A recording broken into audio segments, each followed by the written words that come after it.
Welcome to my medieval sewing party. I am the creative Contessa, and today we're actually going to be updating you on my progress on my new Burgundian gown. But of course, we will commence with the usual getting dressed.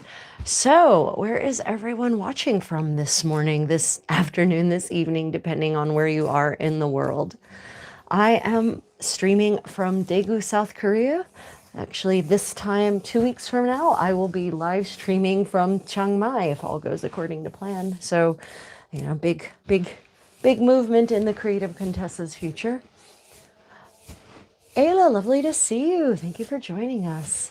It is another beautiful spring day here, and I have been busily reading this 15th century manual treatise that was written on cheese by an Italian who was commissioned to go on a cheese journey about Europe in the 15th century. The Duke of Savoy actually basically tasked him with doing so. And when he returned from his adventures, he set it all down in a treatise on cheese.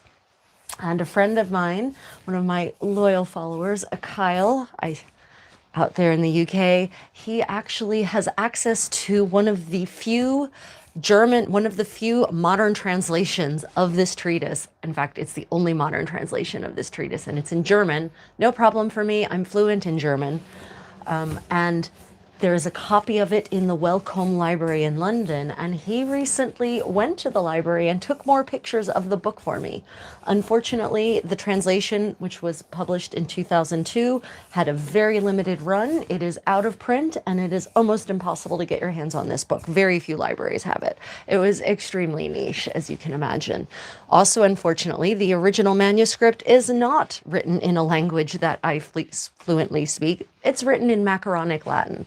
So even though I do in fact have a digitized transcription of the original macaronic Latin, it's more than my command of modern Romance languages can actually dig through. I don't feel like becoming fluent in 15th century macaronic Latin at this stage of my life, so having the transcription was not really very useful. So I now have a German translation of this treatise, and it has been very entertaining reading. This particular traveler, his name was Pantaleone. He had opinions. Oh boy, did he have opinions. And I would love to see, I'm tempted to translate one of his snarky comments into English and post it as though I'm saying it, and see what happens on social media. I was reading the chapter this morning on Flemish cheese in Flanders, basically in the Low Countries, in what is now Belgium. And he outright says, I'm not certain if it's because the cheesemakers in Flanders are just incompetent, but the cheese is disgusting and not really worth writing about. It's musty, it's crumbly, it really doesn't even bear mentioning. So let's move on to this other region that has better cheese. Oh, he also ties he says that they produce a large quantity of milk. And so he's baffled why their cheese isn't better. But he ties the large quantity of milk produced and consumed, he says, as though they're drinking uncultured milk. He ties it to a high incidence of leprosy in 15th century Flanders, which I thought was really interesting. Yeah. Yeah, I mean, I guess it must have been, yeah. Kevin, thank you for joining us. Hi, Susan. Let me just check and see what else. Yeah, it must have been a very sharp cheese. And honestly, in fact, in my fridge, I have a Gouda that's aged 3 years at this point because it spent a year in my fridge in addition to the 2 years it was aged before that. And I will tell you that a Gouda cheese that is super aged, it's crumbly and it's super sharp. I wouldn't say it has a musty or earthy flavor, but that's a matter of personal taste, I suppose. Anyway, his opinions, he has nothing good to say about Flemish cheese. It's pretty funny, I thought. He also mentions in one of the earlier chapters, I got the pages in the middle of my night, and so I was just kind of leafing through the scans this morning before ejecting myself from bed. And he mentions donkey milk. He mentions donkey milk, and he doesn't mention it for cheese making. It's in the chapter about milk in general, and unfortunately, it's part of a paragraph for a page that I don't have that precedes it. But I think he's talking about donkey milk because it's salubrious. It's good for treating a specific kind of condition. I don't think, honestly, I don't think of cheese as medieval food. Interesting, Sarah. Why don't you think of cheese as medieval food? Because, humans have been have been making cheese for literally thousands of years. And there was a massive cheese making industry across medieval Europe. And the interesting thing about this particular cheese treatise is that he goes to different parts of Europe and documents the local cheeses. And he talks about their texture, he talks about their flavor, he sometimes talks about how they look. So it's actually a very useful tool for finding cheeses that we have now that might be equivalent to the cheeses he talks about. Because the names of the cheeses may have stayed the same, but that doesn't mean their properties have. So just because a cheese is called brie, for instance, in the 15th century doesn't mean it's the same as brie cheese is now. But interestingly, on that note, his description of brie sounds exactly like modern brie. He talks about the rind, he talks about it being soft and creamy on the inside. He talks about he mentions that if you leave it too long to ripen, that it will eventually get a sort of alcoholic quality to it, which will indeed happen to will indeed 100% happen to brie. Ask me how I know. Well, that's unfortunate. I brought my hair ties in here and they have all wandered off. Oh, I see a kitty. Okay, well, it looks like the strings I brought to tie my hair into braids have gone on walkabout. So yeah, I'm going to go ahead and put on my kirtle now. Toasty s'more. Isabeau, you're here. Lovely to see you. Are you making marshmallows? I make my own homemade milk kefir, a little bit like cheese. I mean, so there's a lot of, kefir is a cultured milk, basically. It's cultured dairy, right? There's a lot of different ways that one can culture dairy. There's a lot of products that can be made with cultured dairy. Kefir, kefir for me is more like yogurt, right? It's more like a liquid, a drinkable yogurt, basically. One of those yogurt beverages, very, very similar to ayran. Ayran is a bit thinner, but, closer to ayran to me than to cheese. Yeah. Booze brie. Nice. Yeah. Brie will get boozy. And honestly, boozy brie is not nice. It's very unpleasant, I find. Oh, Twitchy Witch, back from dog sitting. Oh, God. Grandma is ill and needing me, so oh God, I'm sorry to hear that your grandma is sick. That is really rough. It can be very hard to take care of relatives who are sick, especially if the illness is perhaps more terminal in nature. Some medieval cheeses would be illegal today. Jeff, oh wait, are you talking about because of the raw milk thing? Depends on where you are. Europe doesn't have a problem with raw milk cheeses. Are you talking about raw milk, I assume? Yeah, raw milk cheeses are some of my favorite cheeses. They have a much sharper flavor. A lot of the micronutrients that are destroyed by the pasteurization process are preserved in raw milk cheeses, making them actually more nutritionally dense. Yeah. Oh God, she got E. coli from a water dispenser. Blah. Wow, that is real. And oh God, E. coli poisoning. Blah. Ryan once got 3 kinds of food poisoning from the garbage burrito that he stupidly bought from a Taco Bell at Camp Humphreys. It's not Camp Humphreys anymore, sorry. USAG Garrison Humphreys in Korea. No doubt from the lettuce. He got 3 kinds of foodborne pathogens at once. He was in a hospital for 24 hours hooked up to IVs. Yeah. There's many reasons you shouldn't eat a Taco Bell. And that is just 3 of them. Yeah. Maggot cheese. I've actually not heard of maggot cheese. But I've traveled all over Asia where, as I've pointed out in one of my recent shorts, I have eaten some pretty repulsive things because I believe in trying most anything once if that thing will not kill you after the first try. Anyway, it has to be more than one time edible, as we started saying in the household. Yeah, food poisoning is rough. Food poisoning is really, really, really rough. Yeah, that's a good question. Does maggot cheese actually have maggots in it, or is that just part of the ripening process? Or, yeah, that's an interesting name for certain.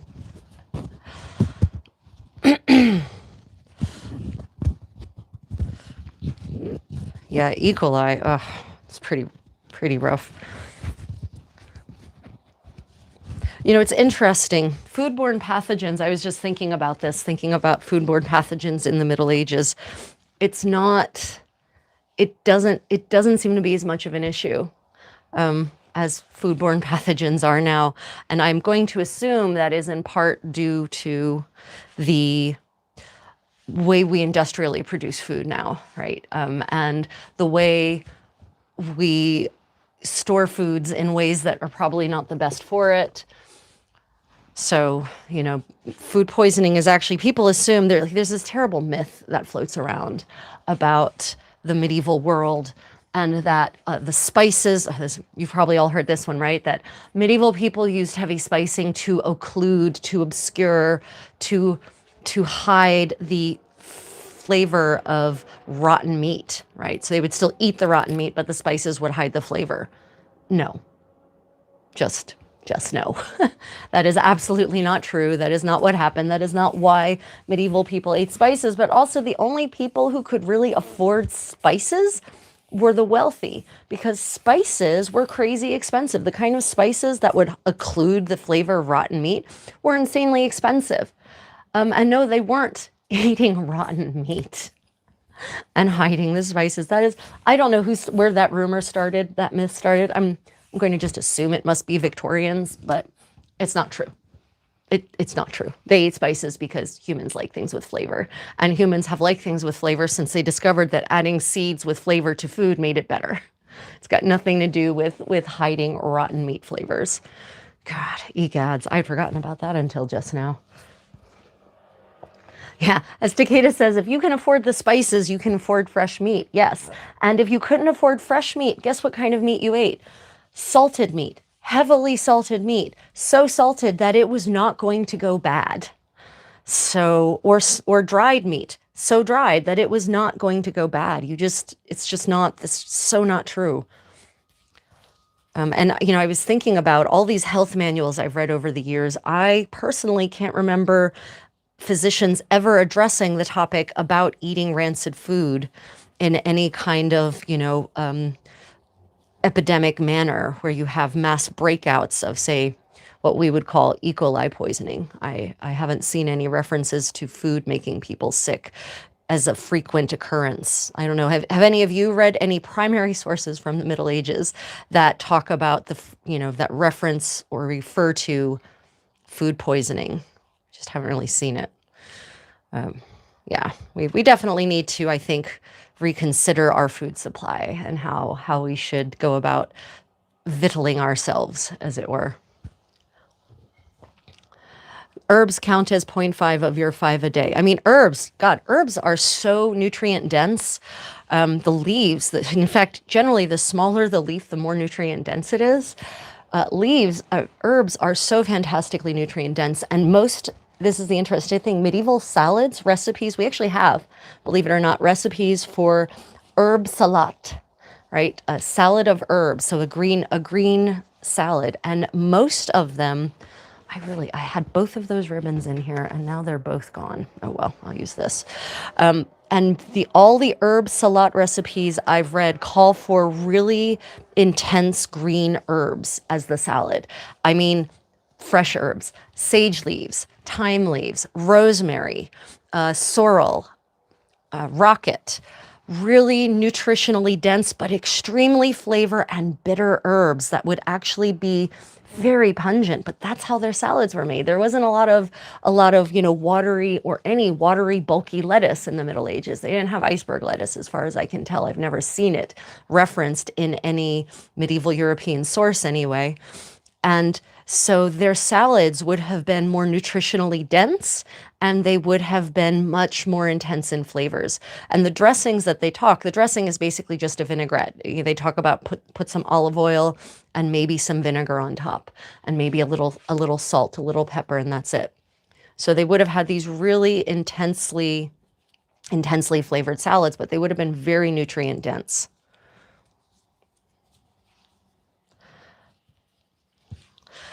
Okay.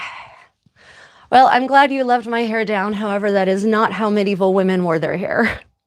The only women who wore their hair down in the Middle Ages were either grieving in the middle of massive mourning, or were being, sent to the stake to be burned, because they're always depicted with their hair down there, or yeah, that's basically it. Women of any age didn't really seem to wear their hair down in the Middle Ages, because it would have been extremely inconvenient if you think about it. At nighttime, a world lit only by fire, and you've got this long hair fluttering around you. You definitely don't want your hair just, catching flame as you walk by a rushlight or a candle or an oil lamp or a torch. The other reason that women of all ages, including girls, would have covered their hair is because it would have helped keep it clean. Again, in a world lit only by fire, there's a lot of soot and ash inside your home at all times. And if you just leave it exposed, your hair is going to get really dirty and greasy, actually, from the ash really quickly. It's not going to be pleasant. There's this myth that unmarried girls wore their hair down, but if you actually start looking at children depicted, their hair isn't down. It isn't. And actually, this was a frustrating thing. So someone I recently posted something about bathing, right? God, the other horrible myth about the Middle Ages, right? Bathing, and how no one ever bathed, which is bullshit. They bathed. There were bathhouses in most towns and cities, all towns and cities, and some villages even occasionally had a bathhouse. But even if they didn't bathe, as in submersing your body in water, they had basins with water, and they had washcloths, and they would wash their bodies that way. You don't need to submerge your body to clean it. You just don't, contrary to popular belief. Anyway, I made a post about this, and someone referenced the novel Catherine Called Birdy. Have any of you read Catherine Called Birdy? So Catherine Called Birdy, I read that when I was a little girl, and I loved it. And it might also be one of the reasons that I ended up going for the 15th century, because it is set in the 15th century. And I'm not talking about the movie, I'm talking about the novel. The movie, I was so disappointed in their fashion choices. So very, very disappointed. They could have done it right, and they didn't. Anyway, in the book, there's this part where her father is basically trying to find her a husband. And he asks her, what color is your hair? Basically, paraphrasing, what color is your hair when it's clean? Yeah. What color is your hair when it's clean? Implying that her hair gets so dirty that its color is unrecognizable. No, just no, just no. Not for anyone who is of a station to be found a husband. No, not even peasants, not even farmers, not even servants were let themselves get so dirty that their hair would be a different color or unrecognizable. Just no. Not going to happen. We know that women would wash their hair. It was advised that they wash their hair every 3 weeks. And you don't need a bathtub for this. The way they washed their hair, they didn't need showers. You don't need a bathtub. You don't need to even take your clothes off. I've experimented with this. As a woman, you can wash your hair dressed exactly like this. I have done it.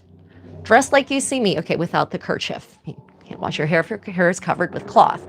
But exactly like this, I have washed my hair in the medieval fashion. You just need a basin, you need a pitcher with water, a ewer, and you need a comb. And if you really, for your washing solution, shampoo. No, they didn't have shampoo, but they had hair wash solutions that were basic, literally. They were alkali. So you would mix ash with water to make a solution, and that will get the excess grease out of your hair. You comb it through your hair, you rinse it, and you're golden. Right? So no, her hair isn't going to get so dirty that it changes color. And also, she would have kept her hair covered like this. And maybe Catherine called Birdie might have actually worn a kerchief exactly like this. And so it would have kept her hair from getting so filthy that it would change color. I was just horrified when someone, they reminded me of this. I haven't read this book in 30 years maybe, when it first came out. And so I completely forgot about that part. But no, people's hair did not get so dirty and greasy and nasty that it changed color. Yeah. Brushing is absolutely a way of cleaning. Yep, brushing is absolutely a way of cleaning, right? These, and not brushing, so they didn't have brushes. I have no evidence of brushes, but they had combs exactly like this. And actually, if you want to be disgusted, see, look at how much the comb removes from the hair, right? This is just from one combing. That's how good these things are at cleaning your hair. So combs were part of the cleaning process. A wash every couple of weeks was part of the process. And even if it's the dead of winter and you don't want to wet your hair, sure, fair, especially in say Flanders in the winter, no argument. You can go for a couple of months. Honest to God, I'm not lying. You can go a couple of months just combing your hair and it will be fine because you're keeping it covered in the meanwhile. You're not exposing it to the smoke and the ash and the dirt that is dust, the dander that's floating around in the air because it's covered. So, they're living historians who have gone months using only a comb. And by the end of the several months, their hair was just fine. Yeah. Yeah. Yep. Amish, did someone, do Amish people know what movies are? I don't know, I'm not Amish. Amish comment, drink everyone. Oh, what am I drinking for my drink? Hold on a minute. I have a jasmine tea this morning. Yep, drinking game. If someone asks if I'm Amish, if I churn butter, or asks me to churn butter, let me see, asks if I'm a milkmaid. Yeah, not Amish, just so not Amish. And you can tell that especially because I'm wearing a very fancy jewel.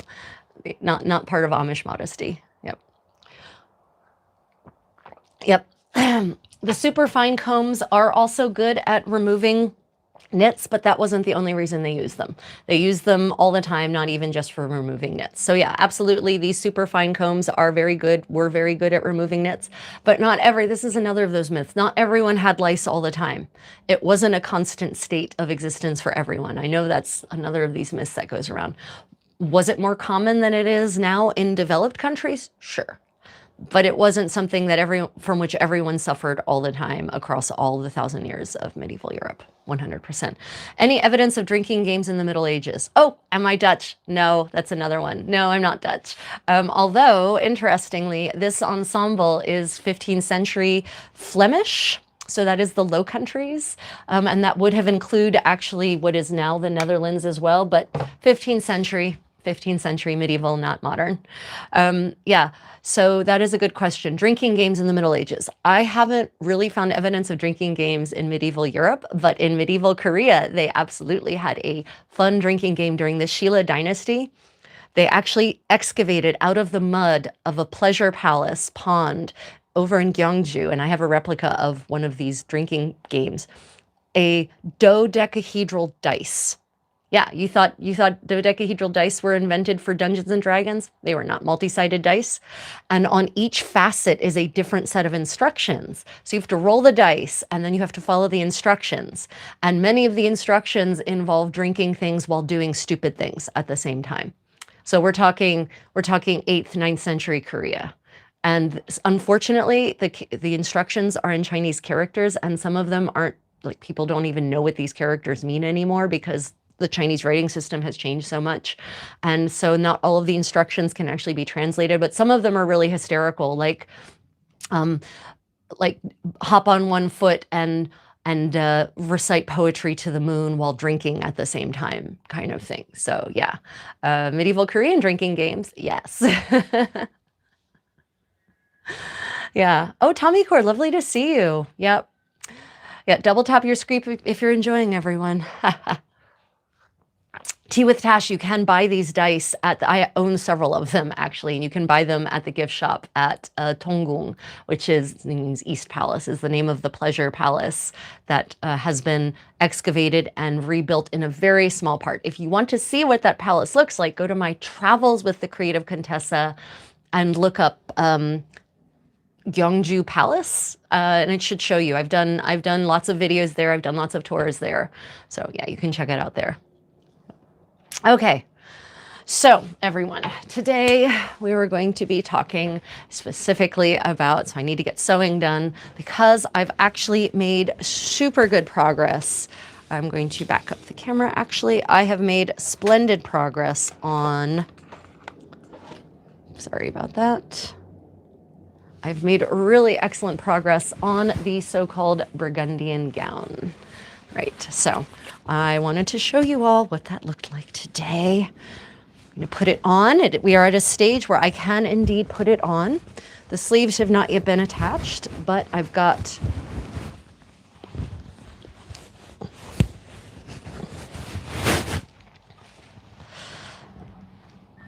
okay.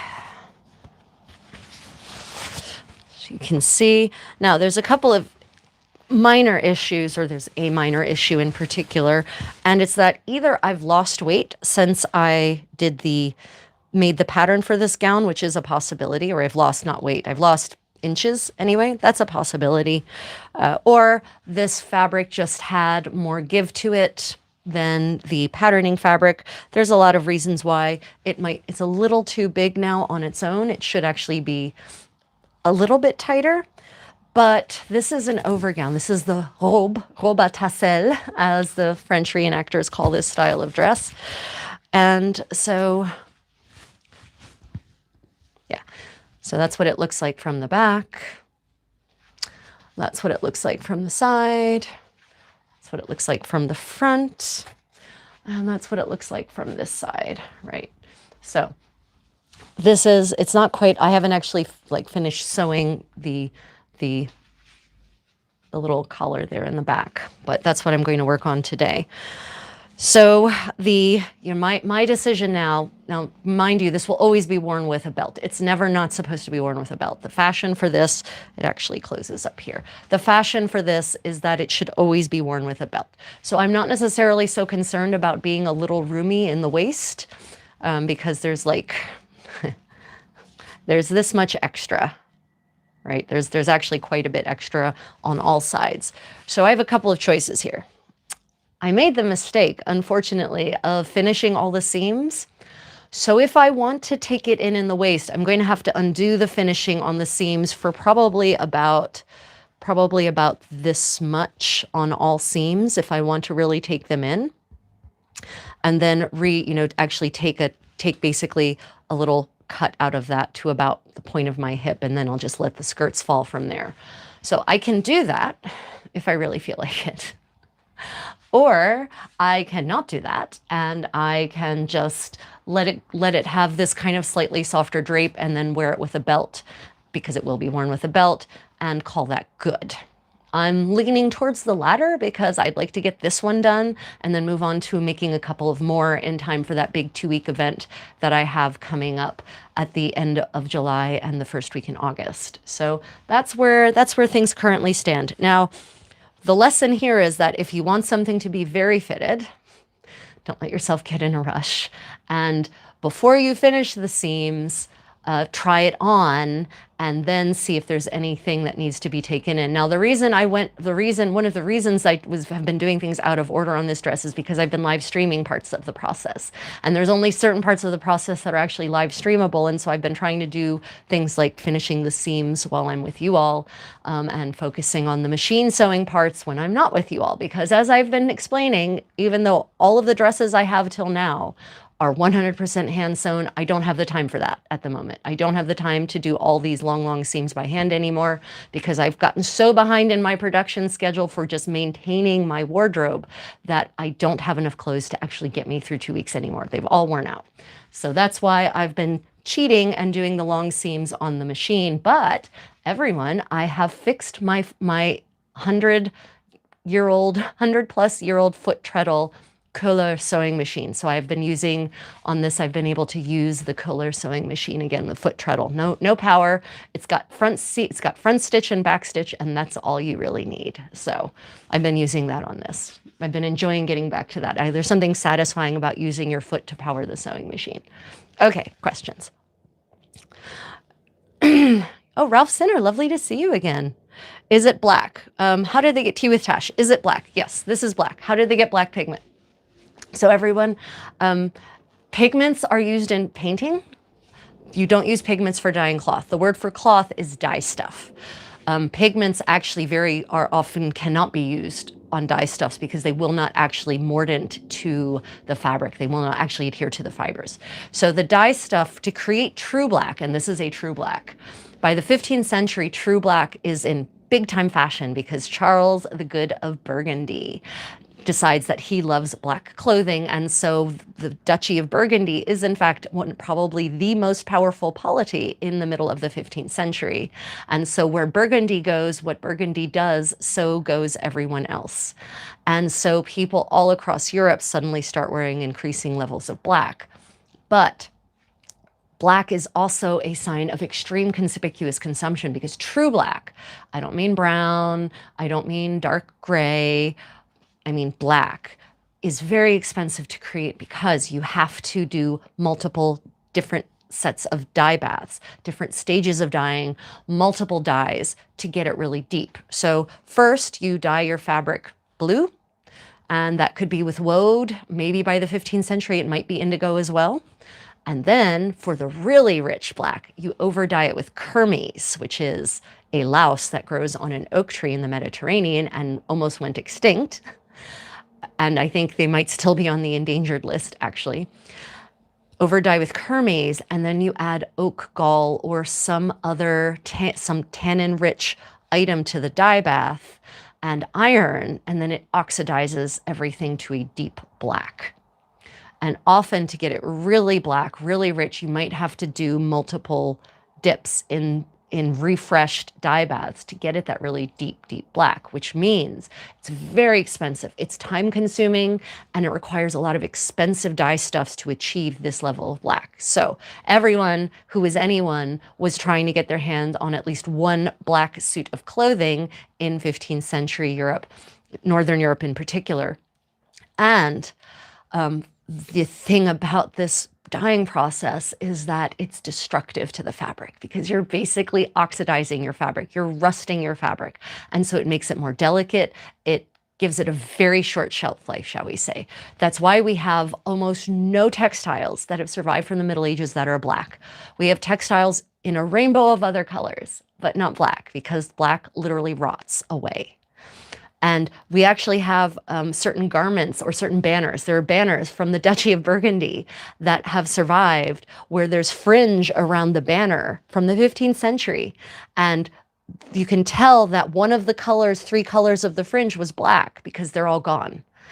The white survived, the red survived, the black did not survive.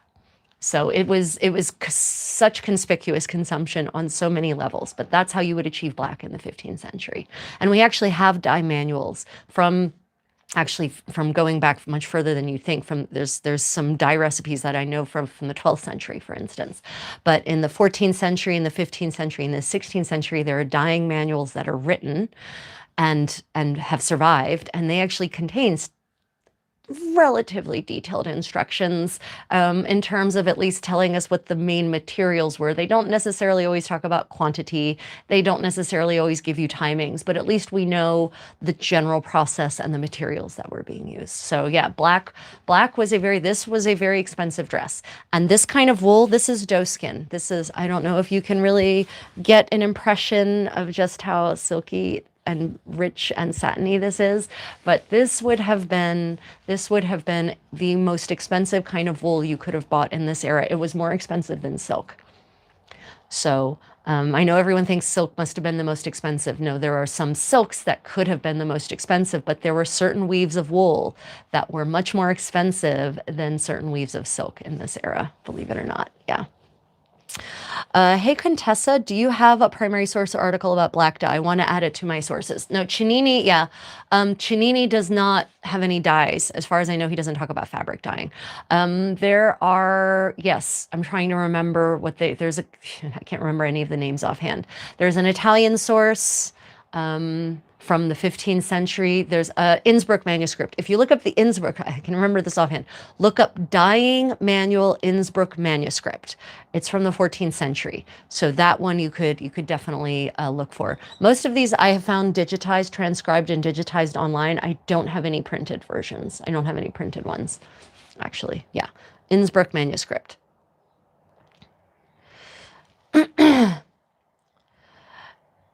Yeah. Would Burgundian gown be in fashion by 1450? I'm writing a story based on the time and I've seen conflicting accounts. Okay, so first off, this is called the Burgundian gown. So I call it that in air quotes because that's what modern costumers have been calling it since I'm going to assume the Victorians are probably the ones who first quoted that term. It's not a term that appears in any medieval source, right? It's just called a gown in English in the 15th century, and in French it's called a robe, R-O-B-E. And the robe à tassel, I've never seen that term in an actual medieval French source, so I suspect that might also be a modern French reenactorism. If any of you have found the term robe à tassel in an actual medieval French source, let me know, I'd be interested, but I wasn't able to find that terminology. Anyway, so this style of gown with sleeves, like it should have sleeves. This is not complete, guys. Not complete. It has sleeves. It will get sleeves. They're fitted, right? I have a whole getting dressed video on this ensemble, basically from the skin out. It's under videos, and it's a 26-minute long video. It's back when it was still worth making horizontal content. It's not anymore, in case you're wondering. YouTube does not reward it in any way, shape, or form. And I think it's almost 3 years old at this point. And I go through the process from the skin out of getting dressed, and I talk about the history. I narrate it from the perspective of a 15th century countess getting dressed with her damsel and her, lutenist, her minstrel who's providing music during the morning getting dressed ritual. And I explain the history and construction of each of the garments, but cleverly from the perspective of a 15th century countess. So it's very informative, but also very engaging. So I recommend checking out that video after this live stream. But this style of dress was fashionable in France, in Burgundy. Exactly this style with this V neckline and fitted sleeves was fashionable, crops up really in the 1460s in France and Burgundy and the Low Countries, and also the English aristocracy and merchants' wives start wearing them because they're trying to be fashionable like the Burgundian court. There is a native English style that is parallel at this era, but we have lots of depictions of English noblewomen dressed like this as well, not just in the what I would call the Elizabeth Woodville style kirtle and gown. Right. So 1450, they're working their way towards this, but they're not quite there yet. They're a bit more voluminous. The necklines aren't quite as broad, right? There's a gradual transition in gown, which is the top layer. By the way, the word gown, G-O-W-N or G-O-U-N-E or G-O-U-N or G-O-W-N-E. There's like 10 different spellings in 15th century English. That term referred to men and women's top layer. So men also had a guna, right? Or a gona. Women also had one. And the reason why it's like saying dress, right? Or like saying coat. The style is not implicit in the word. It just refers to the layer. Same thing in 15th century clothing terminology. Same thing for most clothing terminology across the Middle Ages and Renaissance. The word doesn't tell you anything about the shape of the garment. It tells you where it goes on your body relative to your skin. So men wore gowns in this era, women wore gowns in this era in the English language. Men wore robe, R-O-B-E, what we would say, pronounce it robe in English. Women wore robe in this era. in the French language, and it just refers to the top layer. The specific shape is going to change as you go through the centuries. I would recommend looking up art from France or Burgundy in 1450, miniatures, portraits, altarpieces, to get an idea of the difference in the silhouette, because it's definitely a different silhouette. It's not, this really fitted version is very much 1470s, honestly, to definitely not 1450. But the layers are the same. So you'd still have a smock in 1450, you'd still have a kirtle, they were short-sleeved also by then, and you'd have a gown over top of it. But the shape of the gown and the kind of headdress is going to be different, much different, in fact. Yep. Yep. What is this headdress called? This is called a kerchief.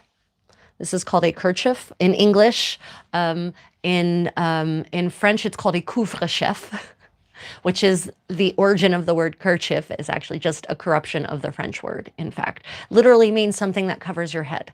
So there is no word, there's no term. Again, these terms are general from the era. They don't necessarily tell you about the shape of the garment. They just tell you its function and where it's at relative to your skin or your hair in this case. So a couvre-chef is literally something that covers your hair, and it seems to imply that it's not a highly structured thing like a hat.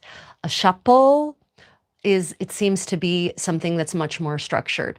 A bonnet in English seems to be something, and I say seems because these terms are not necessarily defined in 15th century dictionaries, or, you know, we don't necessarily have 15th century dictionaries.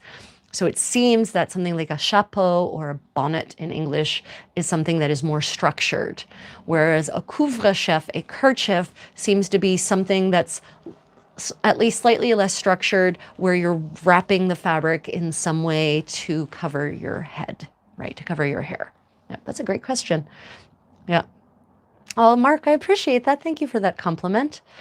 Any historical fashion archives I recommend. Historical fashion archives. I might need, I don't know what you mean by historical fashion archives.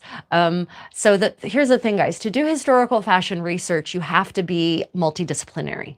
You really do. There is no one source. You have to look at a variety of sources if you want to start researching fashion. You have to look at archaeology. You have to study art history and understand the symbolism that is found in art, so that you can distinguish between representations of real people versus representations of fantastical, legendary, and or biblical figures. You should honestly learn a couple of European languages, or at least get good enough to read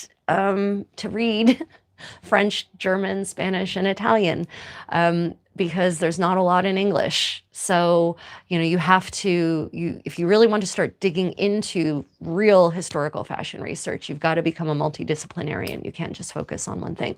You'll need to read court cases are going to talk about clothing. Actually, you're going to want to read coroner's rolls. We'll also talk about clothing. You're going to want to read chronicles of great events, because sometimes they will talk about clothing. You want to read letters, correspondence. You want to read expense accounts. You'll want to read death inventories. You'll want to read will probates. There's so many different sources that provide us a window into clothing. You'll want to read romances from the era that were written in the era that interests you, right? So if you're interested in 15th century clothing, don't read a 12th century Arthurian romance. Read a 15th century version written by a 15th century person of that Arthurian romance, and then you might actually get some information. Yeah, I can't recommend any, there's no real one like archive. You've just got to start digging. One of the best things you can do for any subject that interests you, everyone, one of the best things you can do is find a book, a history book, a good history book with footnotes and an extensive works cited in the back on the subject, written by a historian, right? So in the case, if you're looking for Burgundy, Richard Vaughan, find one of his biographies of one of the Valois Dukes of Burgundy, and then look at the footnotes, look at the works cited, and that will direct you in the direction you need to go. Fashion history, finding a good books with footnotes on fashion history can be real hard and real frustrating. I've had to figure out where to find these sources on my own for the most part. I have not found these resources from fashion historians, sadly. One of the best and worst books on medieval fashion by François Piponnier, and I forget what it's called. It's Dress in the Middle Ages or something like that. It's got all these tantalizing references in the main source of the text and not a single bloody footnote. Not a single one. Not a single thing cited. I hate this book so much because it could be an excellent book because they talk about laws and wills and legal cases, and then they don't bother to cite a single thing.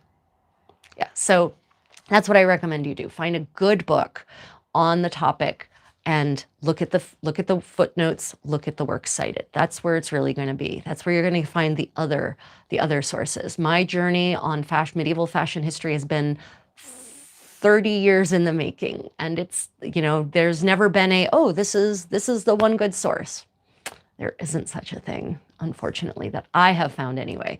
There's different kinds of sources that could help you in different ways. The Medieval Tailor's Assistant is excellent for a practical approach to making 15th century, mostly English garments, French kind of sort of, there's some French fashions in there as well. Like that could be a good source for helping you make them, but that's focused on the making, not so much on the, primary source documentation. So no, unfortunately, I cannot recommend one single thing. If you give me a specific era, I might be able to help you, like 15th century Italy, Florence specifically.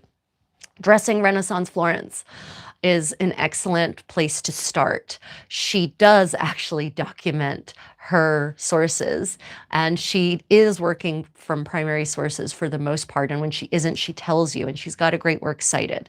So that would be good if you're interested specifically in 15th century Florence. But I can't think of any like generalist source for that. Yeah. Let me see. The Victoria and Albert's Museum have a great fashion history exhibition. They have online archives you can access to see the extant garments. Yeah, the V&A, there's some great online collections. Like this is the thing. If I had started this journey, now, instead of back in 1994, when almost no one had internet access, and in any case, there was nothing really worth reading on the internet back then.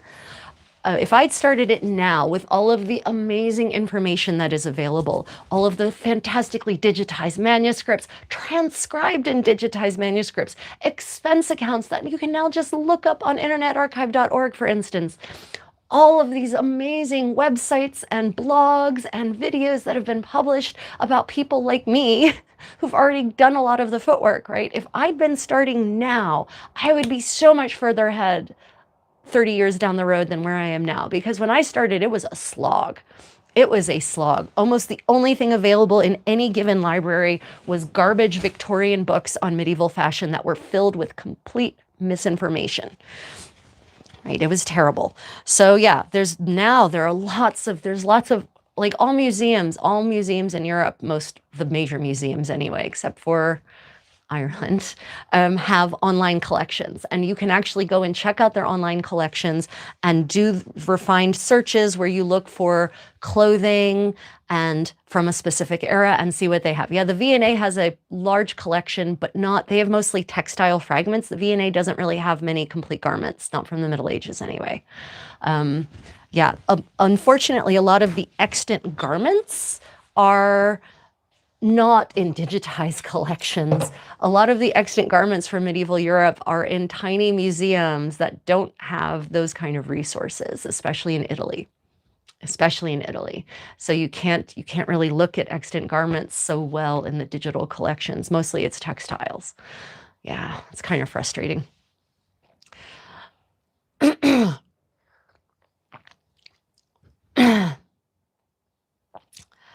Yeah, Cut My Coat. God, I haven't heard of Cut My Coat. I haven't seen. So that book was in my university library in the very small section on historical fashion. I haven't seen Cut My Coat in so long. I don't even remember. It wasn't an era that interested me, so I don't even remember. I can't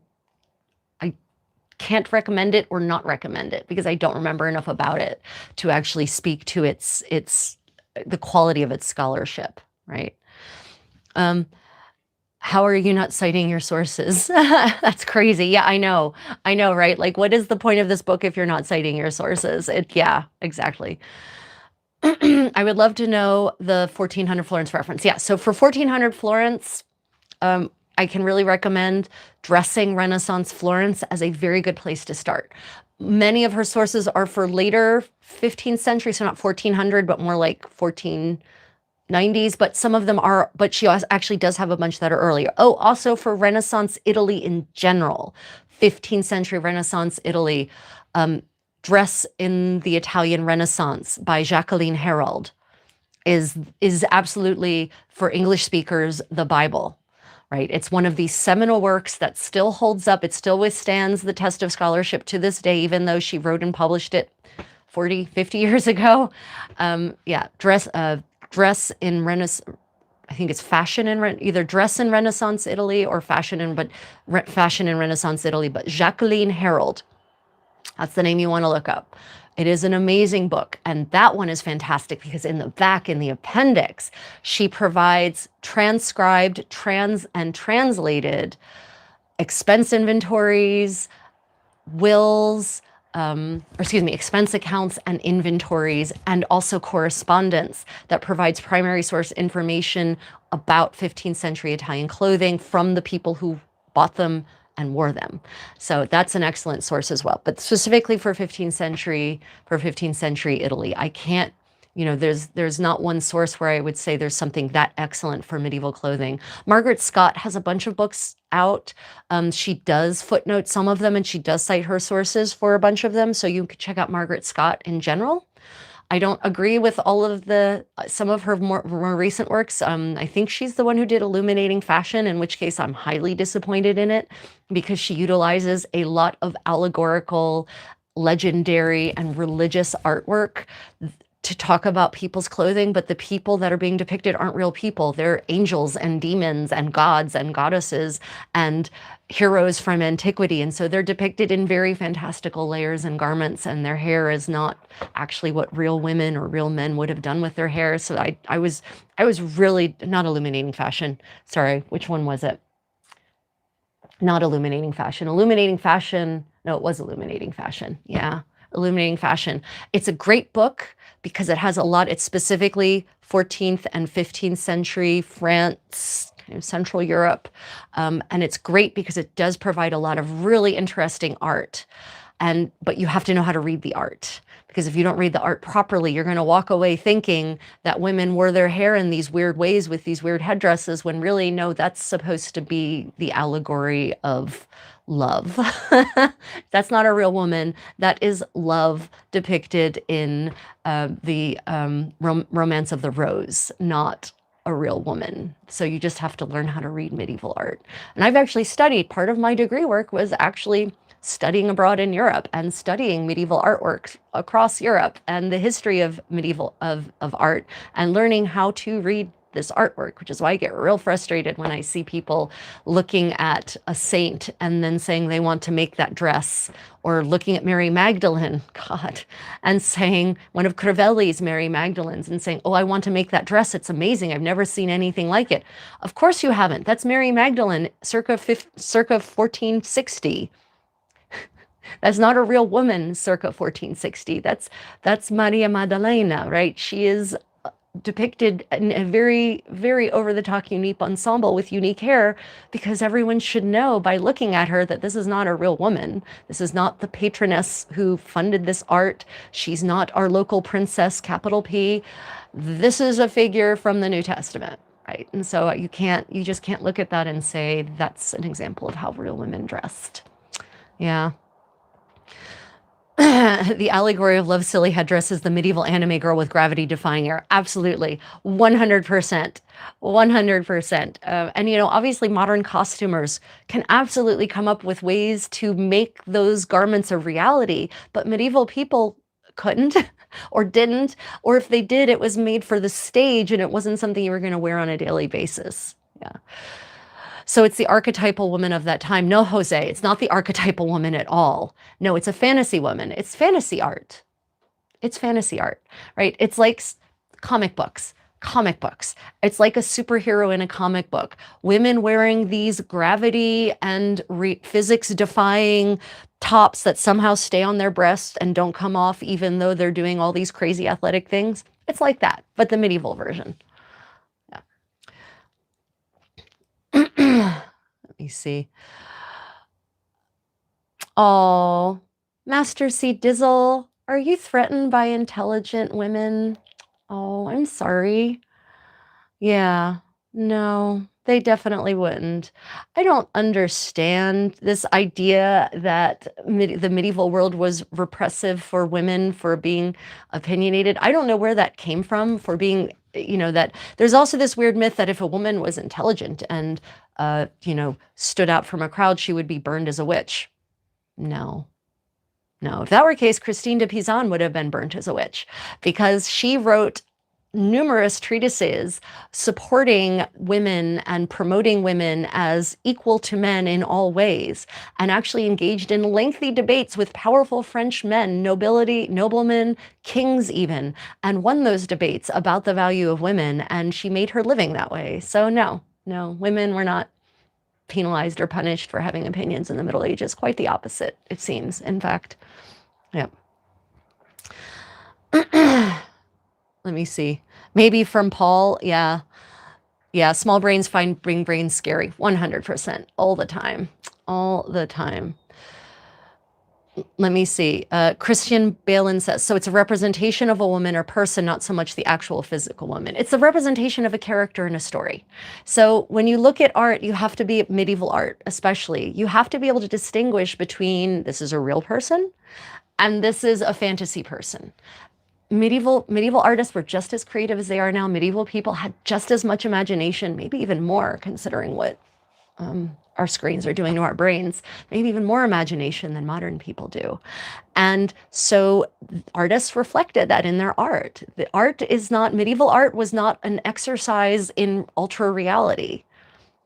And for the most of the Middle Ages in Europe, it's highly stylized to not be super realistic, in fact.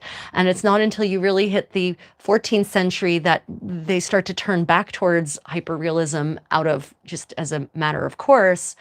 And it's really the Flems, the Northern European masters, who really, really turn to hyperrealism, but they're only hyperrealistic in the sense of the details, not in the sense of this is how reality is. They had just as much imagination in as anyone else. Some of those cloaks and fabrics that they designed, wow, pure fantasy.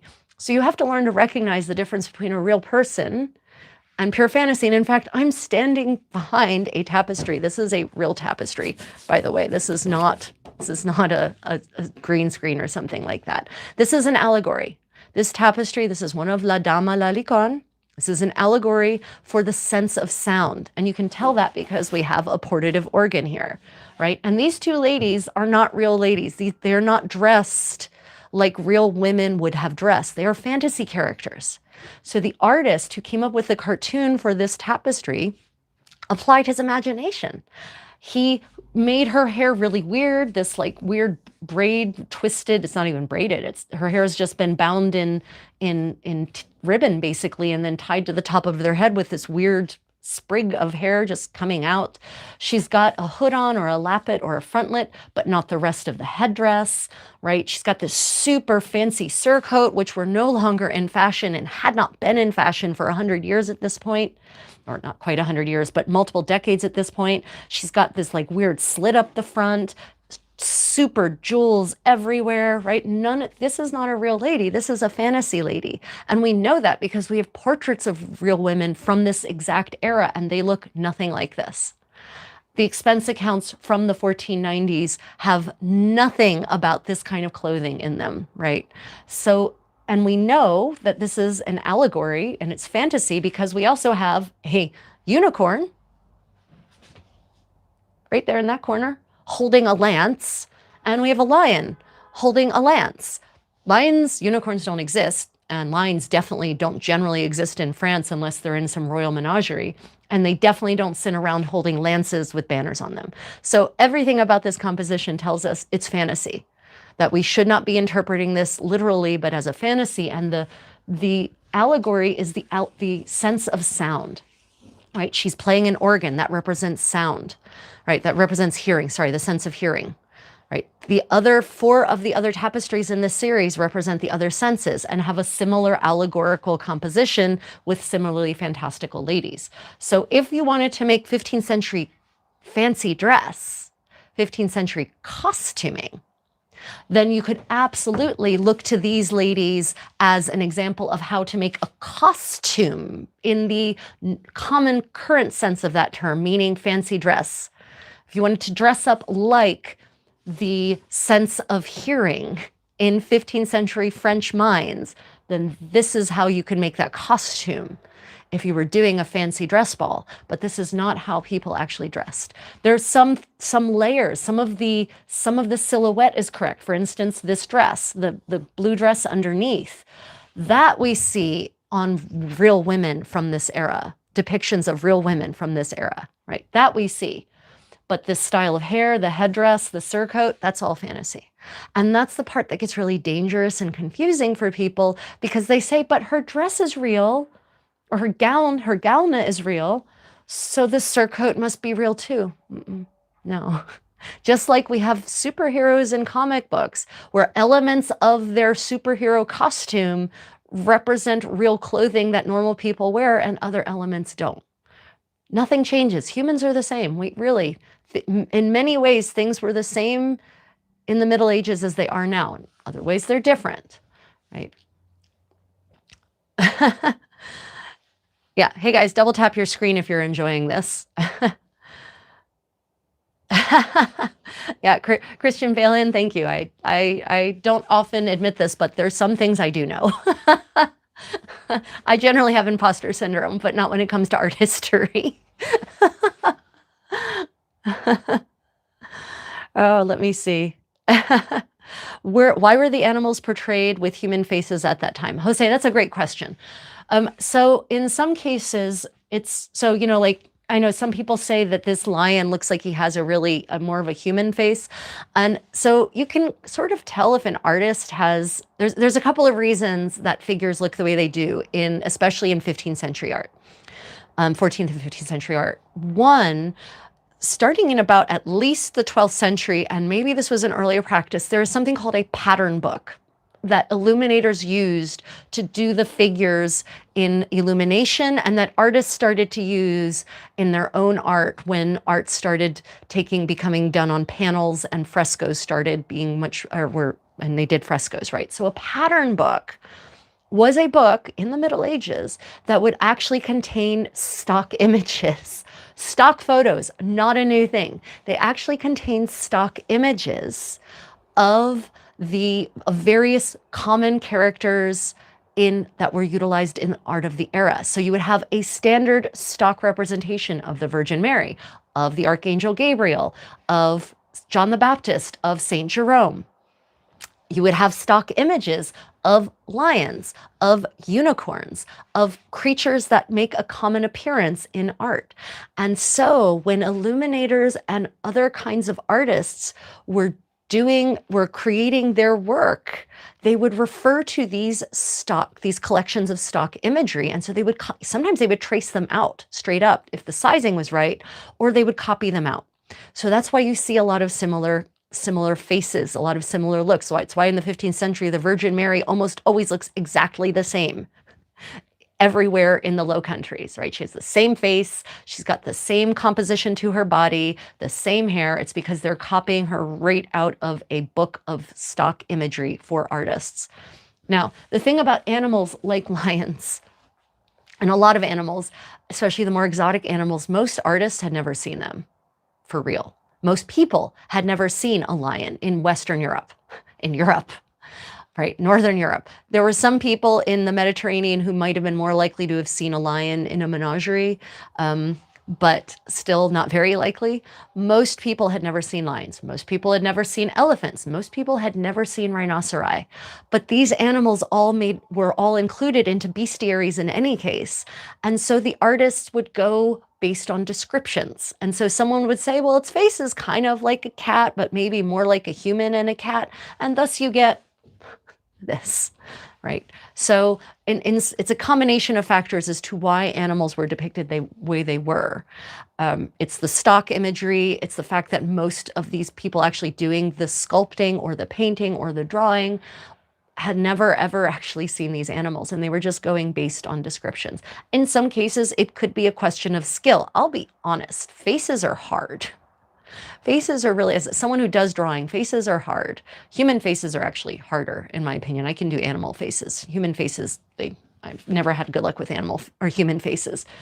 But yeah, it's in some cases, it's a question of the artist never having seen one. It's a question of working from a pattern book. Yeah. And what's the purpose of the art? Is the purpose of the art to be realistic, or is the purpose of the art symbolic and it's supposed to put the reader in a certain space in the case of illuminated manuscripts, or the audience in the case of frescoes in a specific kind of place? If it's ultra realistic, maybe that isn't going to conjure the same effect. You know, there's a lot of different reasons. Ayla, thank you for joining us. Good night. Twitchy, catch you later.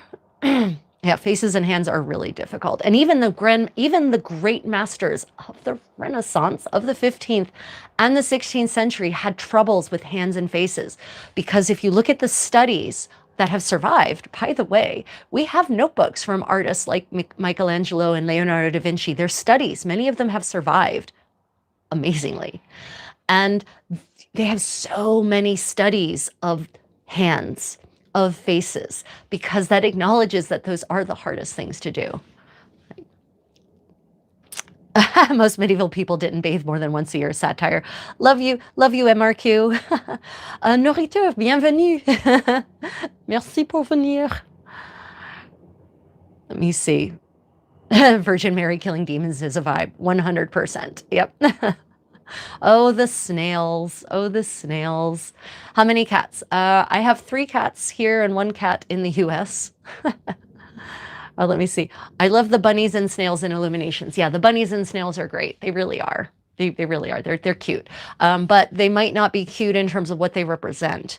There's theories that the snails actually represent the Jews, and that the bunnies who are lancing them represent crusaders. Or yeah, so we're knights who are doing their Christian duty, even though many local churchmen actually would come to the defense of the Jewish communities, like the bishops and the archbishops would actually try to protect their Jewish communities, and these knights would just get completely out of hand, right? But yeah, so the snails and the rabbits might not be as cute as we wish they were, sadly.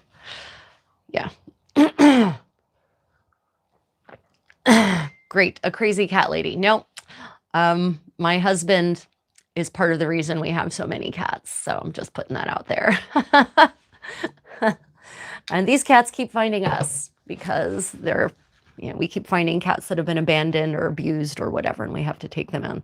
Yeah, Ursula, yeah, you can't, that's the problem. You can't always look at art from the pure perspective of aesthetics. Art has, everyone says, well, art should be beautiful first. And I agree with that, actually. I think art should be aesthetically pleasing. No argument for me. But that's not all art is, and that's not all it has always had a symbolic function. The earliest, I can almost guarantee you that even the earliest cave paintings, especially because they're in caves, which is a really hard place to paint, are not just beautiful wall art. It's always had a symbolic function. And that's what makes it so fascinating. That's what makes art really interesting, is that it isn't just pretty. At least it shouldn't be. It should have some kind of tricky symbolism that forces the viewer to engage at a deeper level and to really think about it, right? And that's true of medieval art as well. This is beautiful, but it should force you, the viewer, to engage with it at a deeper level and figure out what's happening.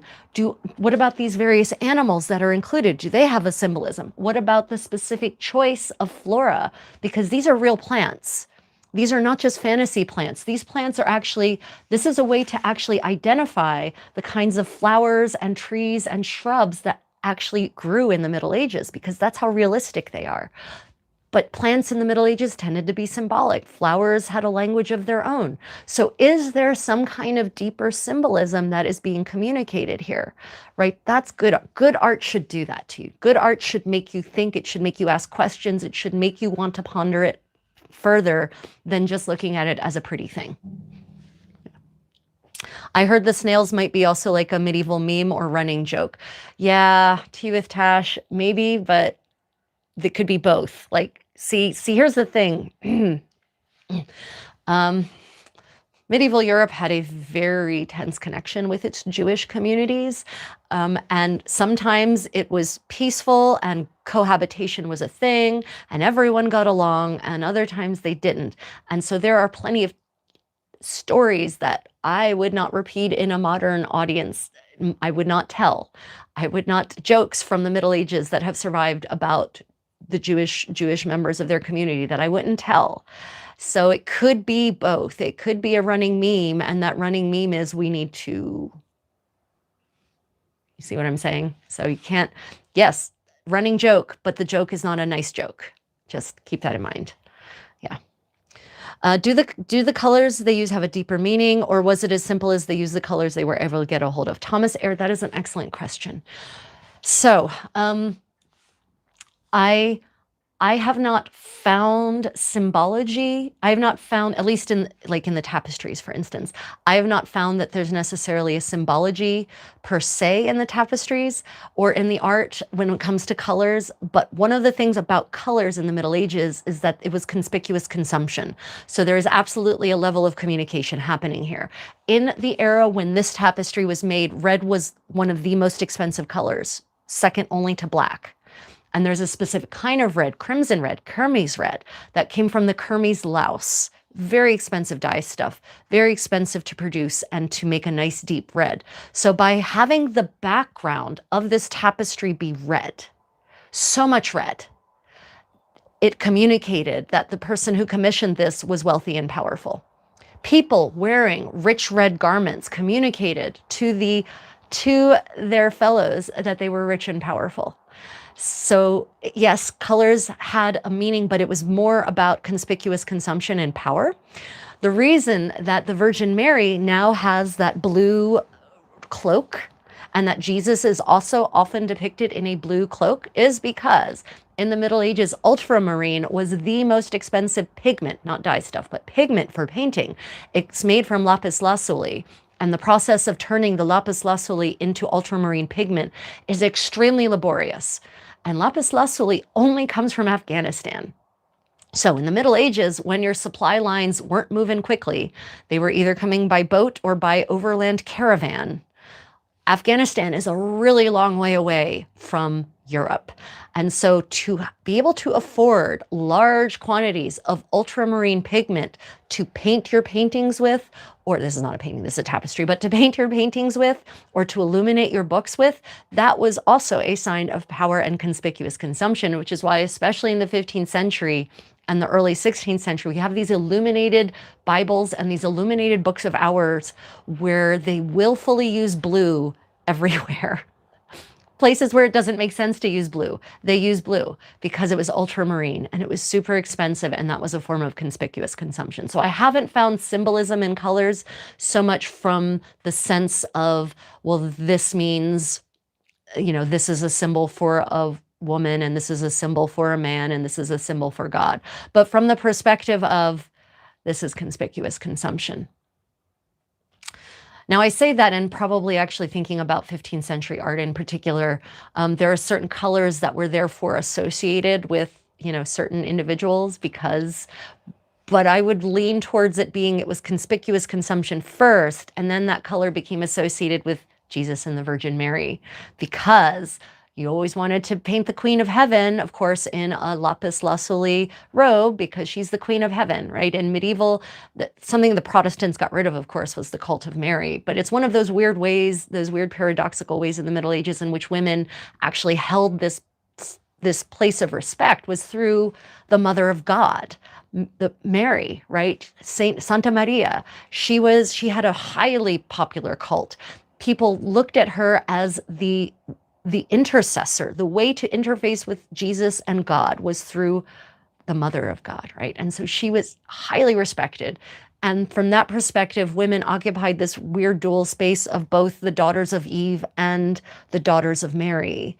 And so she was therefore always depicted, almost always depicted in this beautiful, starting especially at the end of the 15th century, in this beautiful blue cloak or this blue, mantello kind of thing, right? That's because ultramarine. So I sometimes feel that possibly the conspicuous consumption aspect came first, and then the association with this particular saint or god or this particular, sin came afterwards. Oh, fandom, thank you. Appreciate that, fandoms, oof, fandoms, oof. Appreciate that, thank you.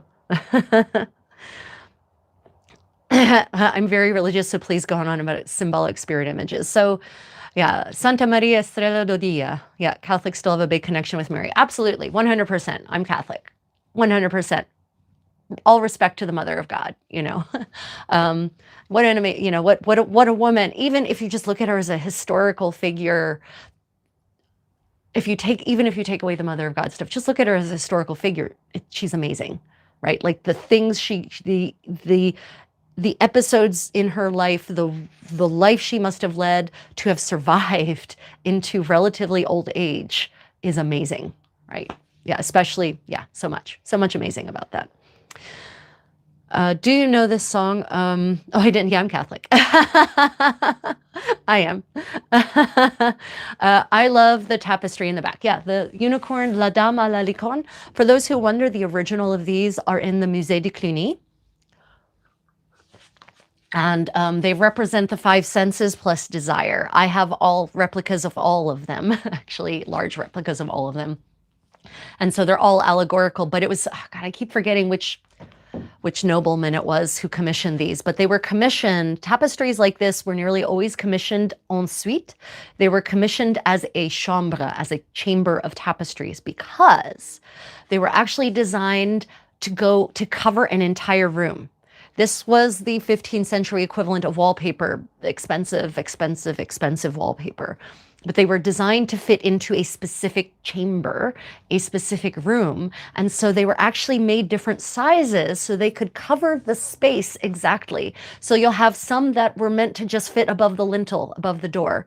Some that are meant to fit around the fireplace, some that are meant to fit around windows, some that are meant to take up a whole wall that doesn't have any interruptions. So that is why the tapestries from La Dame à la Licorne are all different sizes. Some people have often wondered, like when I saw them for the first time, I wondered that as well. But at that time, the Musée, this was 2003 when I was studying in Paris, the Musée de Cluny they didn't say that. They didn't talk about the whole concept of this being a chambre and representing the wallpaper for a very specific room in a very specific castle. But most tapestries were woven in that manner. They were woven as a grouping to fit a very specific interior space. And of course, in most cases, almost all cases, the tapestries have since been sold on, been broken up from their original compatriots. In the case of these have a real sad story. In the 19th century, some asshole rich bastard, excuse my language, but I have feelings about this, he cut them up and turned them into curtains. And this apparently was common in the 19th century. 19th century Europeans would buy these medieval tapestries and they would cut them up and turn them into curtains. I have feelings about that. They have since been restored. I think the ones in the cloisters, the heroes, the 9 heroes tapestry, I think that also happened to that one as well, which is why it's in such rough shape, because it was cut into strips to make curtains. Yeah. Yeah, right?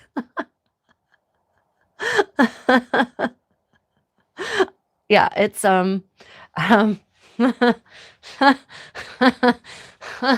and I think the ones in the cloisters, they actually have a photograph of the rich robber baron's home, whoever it was, actually showing the 9 heroes, 14th century 9 heroes tapestry sliced into ribbons and hanging, framing windows like curtains. There's a special circle in hell for people like that. At least I hope there is. Yeah. Were there any women on the Mayflower? Oh yes. There were there were, I'm a descendant of the Mayflower. The Mayflower had whole families. The Mayflower, and actually that's why I know a lot about the Mayflower. I am a descendant of two of the families who came over on the Mayflower. I have Puritan, idiot, nutjob Puritan ancestors. Yeah, there were whole families came over on the Mayflower, and lots of the family members died along the way. It was pretty terrible, actually. So yeah, lots of women. Those were Puritans. No one was passed around. Puritans, my friend, please. You know, was guarantee you there was probably not much fun happening on the crossing on the Mayflower. The Mayflower was a nightmare ride. It took 3 months to cross the North Atlantic, and they got lost. And that's how they ended up in Boston instead of Jamestown. They were supposed to go to Virginia. They ended up in what's now Massachusetts because they got lost. They misnavigated. And if you look at the route for the Mayflower, it ended up doing circles out in the ocean. And it was a really rough ride. A lot of people died of, they literally defecated and vomited themselves to death because they were so sick from the motion. So I can guarantee you that there was probably nothing fun happening on that particular journey of horror. Yeah, they were all sick as well. Exactly. They were all sick the whole time. It was a nightmare journey. It was a nightmare journey. It took way longer than it was supposed to. They went the wrong direction. It was, that anyone survived that thing was amazing. Did I just jump out of some famous painting? Oh, that's a thing a living historian always wants to hear. You look like an actual painting.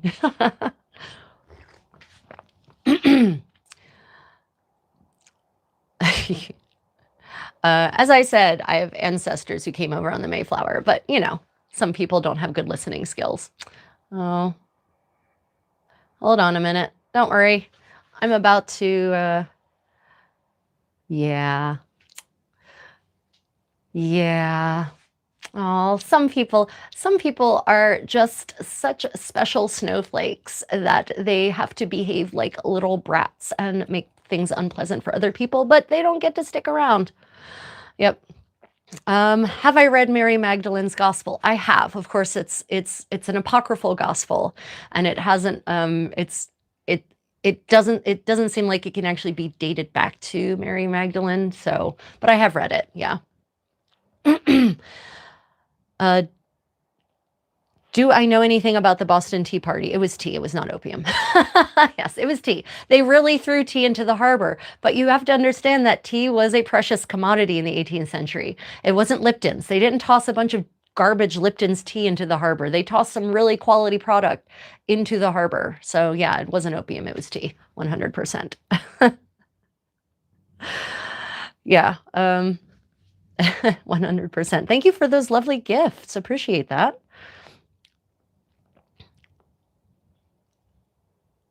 Yeah, they really were. People on the Mayflower, Have any of you crossed the North Atlantic?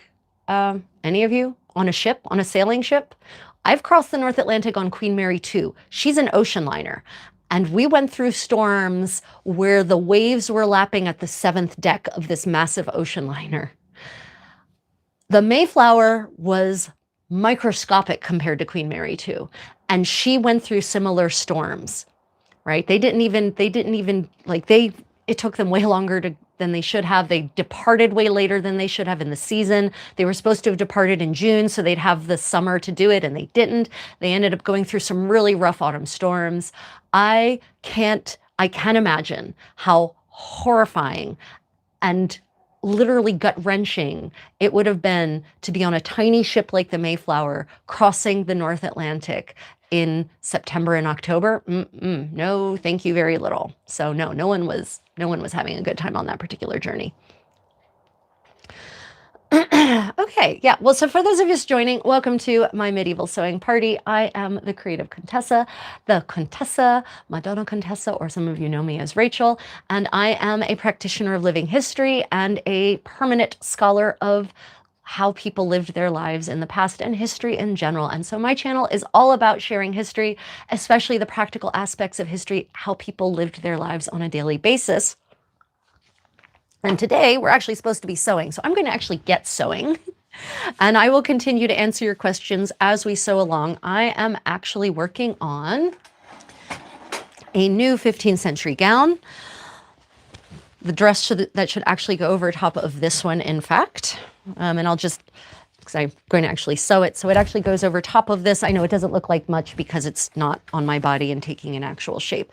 But today I'm actually going to be working on, this is the collar in the back.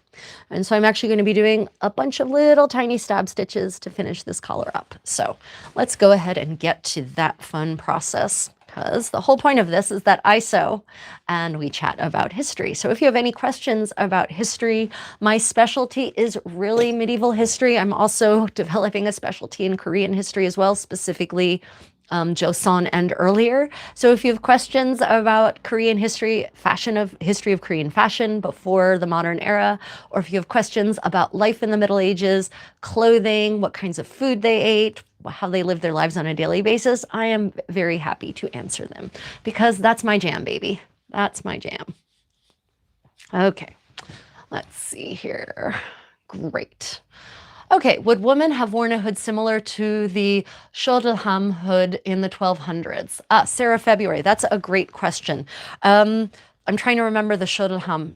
So I haven't seen evidence of women wearing that kind of hood that in the 13th century. It seems to be based on inventories and depictions of women. It seems that that specific kind of hood was mostly worn by men. But I will say that women are practical. And if you go out riding or hunting, which noble women did, or if you're going out on a journey, a pilgrimage, you're going to want every advantage you can get. So they might not have worn them as a fashion item, but it's possible and even likely, I would say, that they would have worn something like that when they were out in the elements. So, but that style of hood is very specific. I mean, it's specific. You see something like that, vaguely like that kind of across the medieval period, but there are changes to it. And especially in the upper echelons, hoods get increasingly tailored and more spiffy and more stylish. Whereas the Shodaham hood is more, and I'm probably mispronouncing that. I apologize. My Swedish pronunciation, my Danish Swedish pronunciation is not exactly all up to date, but I think it's pronounced Shodaham. Anyway, that style of hood, you do see that style of hood being worn even kind of into the 16th century, it's the hood I'm thinking of, into the 16th century by people on the lower end of the socioeconomic spectrum. So farmers, peasants, for another kind of farmer, foresters, huntsmen, people who are out there really laboring in the elements. You do still see that kind of hood even into the early 16th century. Whether women would have worn them, I haven't seen depictions of women wearing them, but it wouldn't surprise me if in the 13th century specifically, women would have worn that when they were going on pilgrimage, when they were going out hunting, because, you know, noble women hunted on horseback, when they would go out just riding or, you know, do anything that required them, any kind of traveling that put them out in the elements. Yeah. Oh, yeah, I am, let me see, my Korean, Sengak, Sengin. We're actually live streaming from Daegu, South Korea, in fact. And one of my big research projects right now is researching 16th century Korean clothing. And I am doing this in collaboration with Dr. Minji Kim, a fashion history expert who is currently teaching at the Fashion Institute in New York, one of the world's renowned institutes on fashion. And she and I are looking specifically into how these garments were made. The order of operations, because all of the research papers that have been published to date, none of them really look at these garments from the perspective of, if I were making this garment, what comes first? What comes next? What comes after that? Right? So I am actually going to museums here in Korea and examining in person extant original garments from the 16th century. And the most recent visit was last month in March. We went to the National Folk Museum in Seoul, and I looked at two doksam. Doksam are undergarments. They're the smock. They're the smock of of historical Korean clothing, basically. And it was fascinating how different these two garments were. They were from the same woman. They were buried with the same woman. They belonged to the same woman, but one was made of hemp or ramie. They said ramie, but I'm really leaning towards hemp. Anyway, ramie or hemp, and the other was made of silk, and the construction was so night and day different. The way in which they were sewn together, so completely different. It was really fascinating, which, I walked away with the sense of there wasn't necessarily one way. There were a couple of different ways that you could sew a garment together and finish it, even if it's the same kind of garment, which is, always fascinating. Yep. Yeah, welcome to my channel. Thank you for joining. If you're enjoying this style of history learning, then please double tap your screen and consider subscribing. Let me see. Have you ever seen a pair of stays? I know you specialize in medieval, but yes, it doesn't matter. I mean, I do fashion history from other eras. I always have. I made my first, what we now call a corset, an 1880s corset, as my high school prom bodice for my prom dress, and I made a 1880 style Victorian skirt to go with it. So yes, I have studied structured undergarments across, all of European history or Western history going up to the modern era. So yeah, I have seen stays from the earliest stays in the 16th century all the way up to the time where we start calling them corsets by the end of the 19th century. Yeah, I've seen stays. Yep, I've worn them. I've worn all kinds of stays. Yep, they are much more comfortable than people give them credit for, especially when they are actually tailored for your body and not for someone else's body. And that is frequently a problem, is that if people buy a commercial corset or a commercial pair of stays, then they're not made for their body. I have a very weirdly shaped rib cage. I have a very three-dimensional rib cage on the front, and I cannot do commercially made anything if it's fitted in the bodice, really, because I'm too three-dimensional here, and I have a really small waist relative to my rib cage. So when it comes to stays, this is particularly problematic because most stays are designed to be a straight line, more or less, over your rib cage down to your waist, and that doesn't work for me. My back too is my rib cage on the back is also relatively curvy. So I really cannot do commercially made stays. I have to make them custom for myself, and I have to actually change the shaping of the panels specifically above the waist in the rib cage area to actually make it fit properly. Yeah. Let's see. Do you know of any medieval British mourning traditions in terms of fashion and maybe jewelry? Oh yeah, so if you're talking about medieval mourning, yes. So jewelry, it's very interesting. Korea had some very interesting mourning traditions in the Joseon dynasty. But in Europe, in Britain and medieval England, for instance, because there was no Britain in the Middle Ages. There was England, there was Scotland, there was Wales, there was Ireland.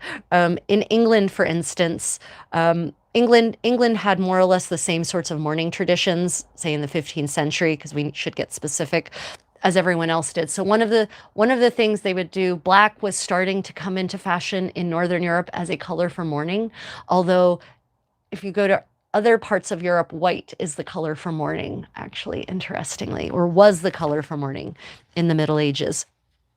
But one of the interesting things about mourning is that wealthy people would hire professional mourners. They would hire mourners to mourn for them, to be part of their funeral train. And they would frequently, it was very often, the mourners they were hiring were actually the poor of their parish. We know this from wills and death inventories. In their wills, they actually prescribe, I would like, say, 20 poor from the parish to be engaged to be my mourners, and in payment for being part of my mourning entourage and also my funeral entourage, and also praying for my soul for a certain period of time to shorten my time in purgatory, I commission or I authorize the making of a new suit of clothing for each of them, usually dark blue or black. right? Or brown, some dark color, so that it's basically they're paying the poor, they're getting a lot of, they're killing multiple birds with one stone in taking this approach. So on one hand, they're engaging in acts of charity, which in medieval Christianity, in medieval Catholicism, what we would now call Catholicism, was extremely important. There was no praying your way into heaven just. You actually had to be a good person and do good acts. Well, you had to do good acts anyway. Whether you were a good person or not is a different conversation. You actually had to do good acts. And so amongst those good acts, the most important amongst the good acts in the medieval mindset was charitable acts, actively helping the poor. And so by basically providing 20, let's say 20 poor members of your parish with new clothes. Clothes are very expensive in this era. You were also engaging in an act of charity, right? Even post-mortem, even after your death, that was an act of charity, and that would shorten your time in purgatory. Also, having these mourners pray for you, hypothetically, should also shorten your time in purgatory. So it's kind of a 2-for-1 situation. So we know that was very common, and I don't just mean nobility. I have wills from Dublin, Dublin, 15th century Dublin wills from craftsmen who prescribe the same thing, who insist on the same thing. I commissioned 20 sets of clothing for 20 mourners to go to 20 poor of the parish to pray for my soul and to be part of my mourning entourage.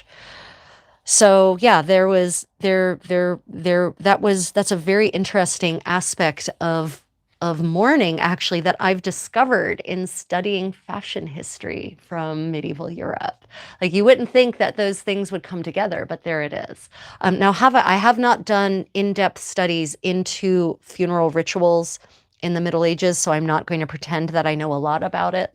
I mostly know about it from the perspective of fashion history, because to be frank, a funeral is one thing I'm probably not going to reenact.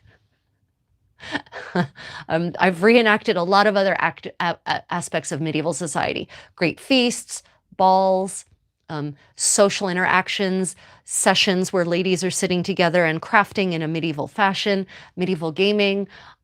I've through living history, I've recreated and explored medieval hygiene practices, medieval cookery. But a funeral is one thing I'm probably likely to not actually reenact, for reasons which should be obvious, because once I'm dead, I'm not going to be able to reenact it. And I haven't thought about, reenacting it just as an interesting exercise in living history. Although now that I'm saying that, maybe it would be interesting to not have a real funeral, but just to recreate the ceremonial aspects of the funeral and see what that was like. Yeah. So that's what I can tell you about. Yeah, if only charity was as socially pushed today. That's the other interesting. So one of the big things that changes with the Reformation, and you can see this in the way what sermons say, what the things on which sermons start focusing once you have these Reformation preachers wandering around. Poverty is not moralized in the Middle Ages. It's not the way you think it is. Poverty is not moralized in the sense of, oh, you're poor, it's because you deserve to be poor, and you've done something wrong and God is punishing you. You're rich, it's because you're a good person, you deserve to be rich, so you don't need to do anything to help the poor. That's a Reformation Protestant system of belief that crops up in the 16th century. And what's really interesting is they start moralizing illness as well. The Protestants do, not the Catholics. The Protestants do. So when the Black Death first occurs, it is actually it's not moralized in the sense of it's caused by poor people, it's caused by this people, it's caused by that people. No, it was moralized in the sense of we've all caused it. We have all failed. Humanity has failed. We are all to blame. Right? But in the 16th century, where the Black Death continues, every 10 to 20 years, there's another outbreak of bubonic plague. Every 10 to 20 years until the 18th century in Western Europe, another outbreak of bubonic plague. Thousands of people die at a time. It just becomes part of life. But in the 16th century, the Protestant preachers start preaching that it is the fault of the poor. Outbreaks of plague are the fault of the poor. It's because they're bad, evil people and God is striking them down. And because they're not doing the right things, it's their fault. It's their fault that the plague is coming around and that they're getting other people sick. That's just kind of what happens, but it's their fault. The Catholic priests are not saying that in the 16th century, by the way. So yeah, there's the Reformation actually is when we start seeing the real growth of poverty on a disturbing level in Europe, because it's also the 16th century when the Enclosure Acts start. I know some of you have heard my talk on medieval poverty before, but here it comes again. The Enclosure Acts, that's the word that's what they're called in England. They start in the early 16th century under Henry VII. The Enclosure Acts, the idea is that before that, in almost stupid devices trying to tell me what to do, across almost all of medieval Europe, there was this concept of the commons. You had spaces that were common, that belonged to everyone, that belonged to the community, and that everyone could utilize. And the commons, the greens, for instance, were part of the commons. And they would allow anyone who had a pig or a goat, a sheep, or even a cow, a donkey, to graze them in the common green. You didn't have to own your own land in order to keep livestock. You could graze them in the commons. But starting in the 16th century, they start enclosing the commons and they start giving them to the aristocracy. So lands that once belonged to the community, to everyone, are just handed over for free, by the way, in many cases, to the aristocrats. Some cases they buy it, they give money to the crown for it, right? In other cases, they just get it. So this is a way in which wealth starts to be concentrated sharply and suddenly towards the top. It gets taken from the bottom and concentrated to the top. So now you have people who have a pig or a cow or a goat or a donkey, but they no longer have land on which to graze it. Well, without land on which to graze an animal, you can no longer keep that animal. So now they can't support themselves anymore because they can't afford land. They can't afford to buy fodder for their animals. So now they're reduced to a state of poverty. And that process spreads all across Europe throughout the 16th century. And so by the 17th century, you have these massive estates where, 0.1% of maybe 1% of the population controls all the wealth. Sound familiar? So that is where poverty really starts. It's in the 16th century and it reaches its apogee by the 19th century is when it gets the worst. So, the massive, the prolific, profound, and profuse poverty that people associate with the Middle Ages is not the Middle Ages at all. It's a modern era invention, and it's engineered, in fact, terribly. Yeah, ever heard of the tragedy of the commons? Yep. Well, actually, the tragedy of the commons is a different thing. So the tragedy of the commons is the idea that if there is a communal resource, that it will eventually get abused by the commons. That's the tragedy of the commons. That's a different thing, as far as I understand anyway. Let me see. Let me see. Okay, Ursula Bear, see you later. It's okay. I understand it's late where you are. Oh, yeah. Yes, that's cool. Yeah. So yeah, the tragedy of the commons, which is interesting. I don't, now that I say that aloud, I want to follow up and see when the idea of the tragedy of the commons arose, and if there's if there's a political reason that idea was spread around, because for centuries the commons system worked. And the reason there is actually a reason why they started enclosing land, and it wasn't just the usual cynical reasons you might think. It wasn't just because the rich wanted to get richer. There was actually an idea that the population was growing and they needed to come up with a better, more efficient, larger scale form of agriculture in terms of both livestock and crops, and that to do that, they would actually need larger swaths of land. So the idea, as far as I understand it, was that if we enclose the commons and then there's one lord in charge of this large piece of land, then it can be more efficiently farmed. That's the theory anyway. So that is when we start seeing, that's almost the dawn also of large-scale agricultural production. And that's why by the 17th century, in England, there's a big shift in the dairy production from sheep's milk to cow's milk, because you need large amounts of pasture to actually maintain large herds of cattle. So in the Middle Ages in England, for instance, there weren't large herds of cattle. They had cattle, but it wasn't these massive, large herds. They couldn't support them. There wasn't large amounts of land to do that. They hadn't yet figured out that you should just lock your cows in tiny barns and drink unhealthy milk. Anyway, so by the 17th century, the enclosure acts have proceeded so far apace that there's massive, massive pastures now. And there's a decline in the wool industry in England in producing wool. So they shift from sheep to cows. And there is also, therefore, a huge shift in the cheese being produced in England. So it's more likely in England, apparently, in the Middle Ages, that cheese would have been made from sheep's milk than from cow's milk, which means that cheddar cheese, medieval cheddar cheese, cheese from cheddar in the Middle Ages, was actually statistically more likely to have been made from sheep's milk than from cow's milk. All these little knock-on effects, right? I don't know. Yeah, I've got imposter syndrome. So, let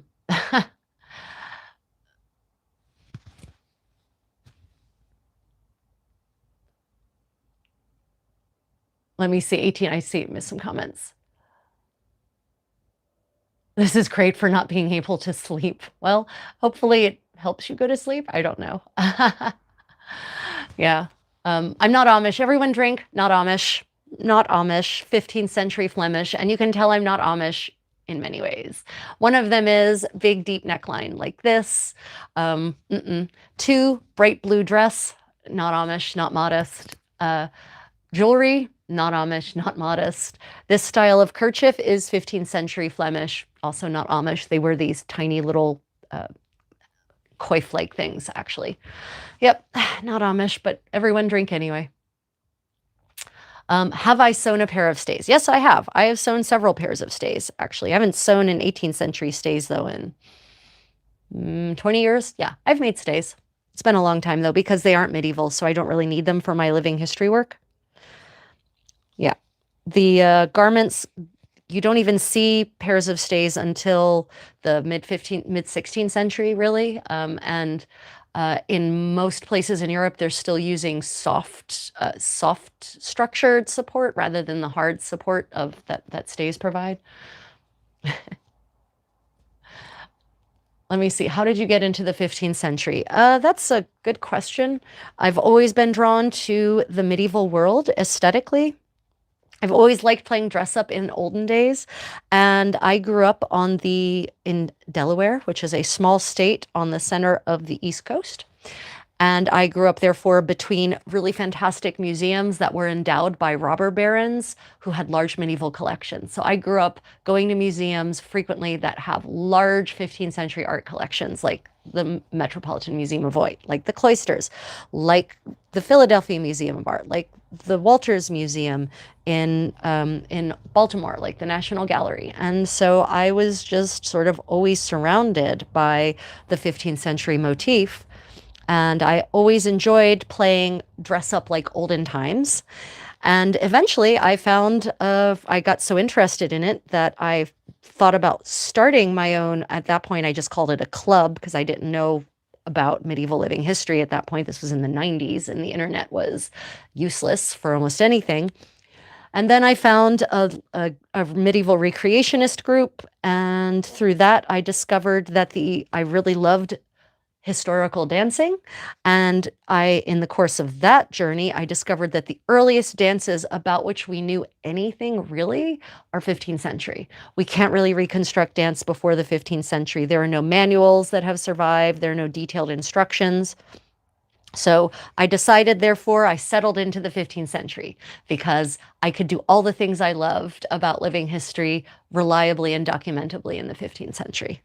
But I've also always loved the aesthetic. The clothing there's so many different options in the 15th century, depending on whether you're in the Italies or in Spain or in France or in Burgundy or in England. So many interesting so many interesting styles to explore. So that's kind of how I settled on the 15th century. But to be frank, if I were an immortal, and also if I had unlimited resources, I would probably be exploring most times and places of fashion throughout history.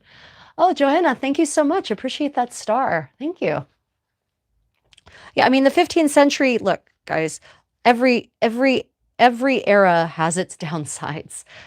Almost every era of human history is filled with violence, is filled with disease, is filled with tragedy. Like that's the 20th century is 20th and 21st centuries are not the exception. So I'm not saying that I love everything about the 15th century. There's plenty not to love. And the bubonic plague coming back every 10 to 20 years is definitely a big downside because that's what happened. Thank you, Johanna. That's lovely. Thank you again. Yeah. So, you know, the in living history, I always say I focus on the beautiful aspects, right? I'm interested in recreating beauty, in creating and recreating beauty, in injecting into the very often prosaic world a kind of erudition and a sort of elegance that we might not otherwise get in our daily lives, and to bring some joy and hope and happiness to people in this timeline, which I'll be honest, our current timeline is just the worst in so many ways. So part of my mission with this whole thing is to bring joy to people through learning, through history, is to introduce them to the beautiful aspects of the past in a tangible, palpable way that brings them back to life. So that's part of my whole mission in all of this. I teach professional medieval dance workshops. People hire me to come and teach, you know, lead dancing at their events. I'm great at organizing a good medieval ball. If you want an awesome medieval or Renaissance ball, hire me. I can make the magic happen. You will think that you have stepped back in time. And it will be fun and enjoyable for everyone. I'm very good at teaching dance. I'm very good at teaching, actually. I won't be shy about that. I'm just good at teaching, full stop. Anything. I can teach anything. There's something about the way my brain works. I can break concepts down into their core components and communicate them in a variety of manners so that any kind of learning can be accommodated. So, you know, if you're a visual learner, if you're an oral learner, if you need things to be written, I can figure out how to communicate it in a way that you will understand. So that is actually something I do.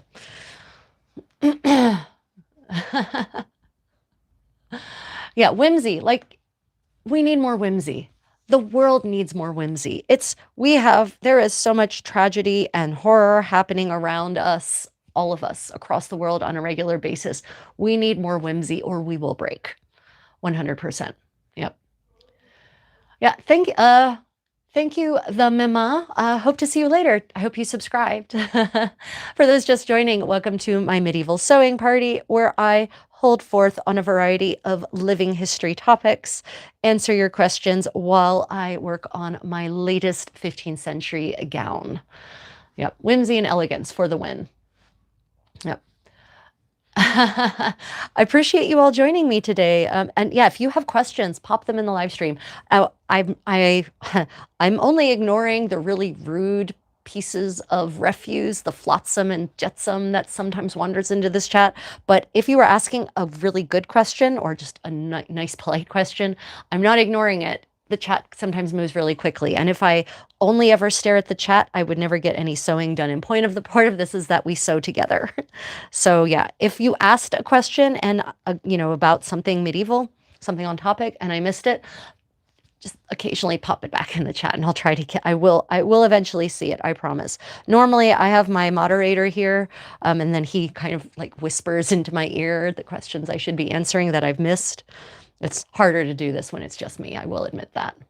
Yeah, I think sewing gores is very tricky. Any tips? Sewing gores sucks. So for those who are wondering, a gore in this case, it's not blood. It's not, you know, some horrible chunk of meat. A gore is basically, it's a triangle, usually can be a square though. I have one somewhere. Here we go. This little triangle here, that's a gore, right? So there's a couple of tricks for gores. these little triangles that you're trying to insert into just a straight line, basically a slit that is a straight line. One of them, Sarah, is to actually round, actually the slit, don't make it just a slit, actually make it more of a U, right? Cut a little bit more away and make it more of a U. And then it actually makes it much easier. And then also make your gore, your gusset, also more of a rounded triangle instead of a pointy triangle, right? And that just makes it instantly so much easier to insert gores. In fact, I'm pretty certain, yeah, that's what I did here, right? It's actually rounded, you see. So that's one trick. And you actually do see that when you really start looking more closely at the extant garments that have gussets or gores, you will actually start to see increasingly, yeah, it wasn't just inserted into a straight line, they actually rounded out the top of the gore, and the rounded out the top, or the pointed end of the gore, and they rounded out the slit. Another technique is to actually, depending on the kind of garment you're doing, is to put it on top of the fabric instead of inside the fabric, and then just fold all the ends in and just make a little trapezoid top instead of trying to futz with that point. Depending on your fabric, it depends on your fabric. You know, it depends on how densely woven your fabric is. It depends on how naturally flexible your fabric is. If you're talking about linen versus wool, there's different things you can do because those fibers have entirely different properties. The other thing you can do with if you want to really stick to the pointed gore, is you want to measure everything out and mark it out. And you want to make certain that the triangle comes to the triangle of your gore basically is sewn equally on both sides, whatever your seam allowance is, on both sides, and that the seam allowance ends right at the point of the slit of your gore.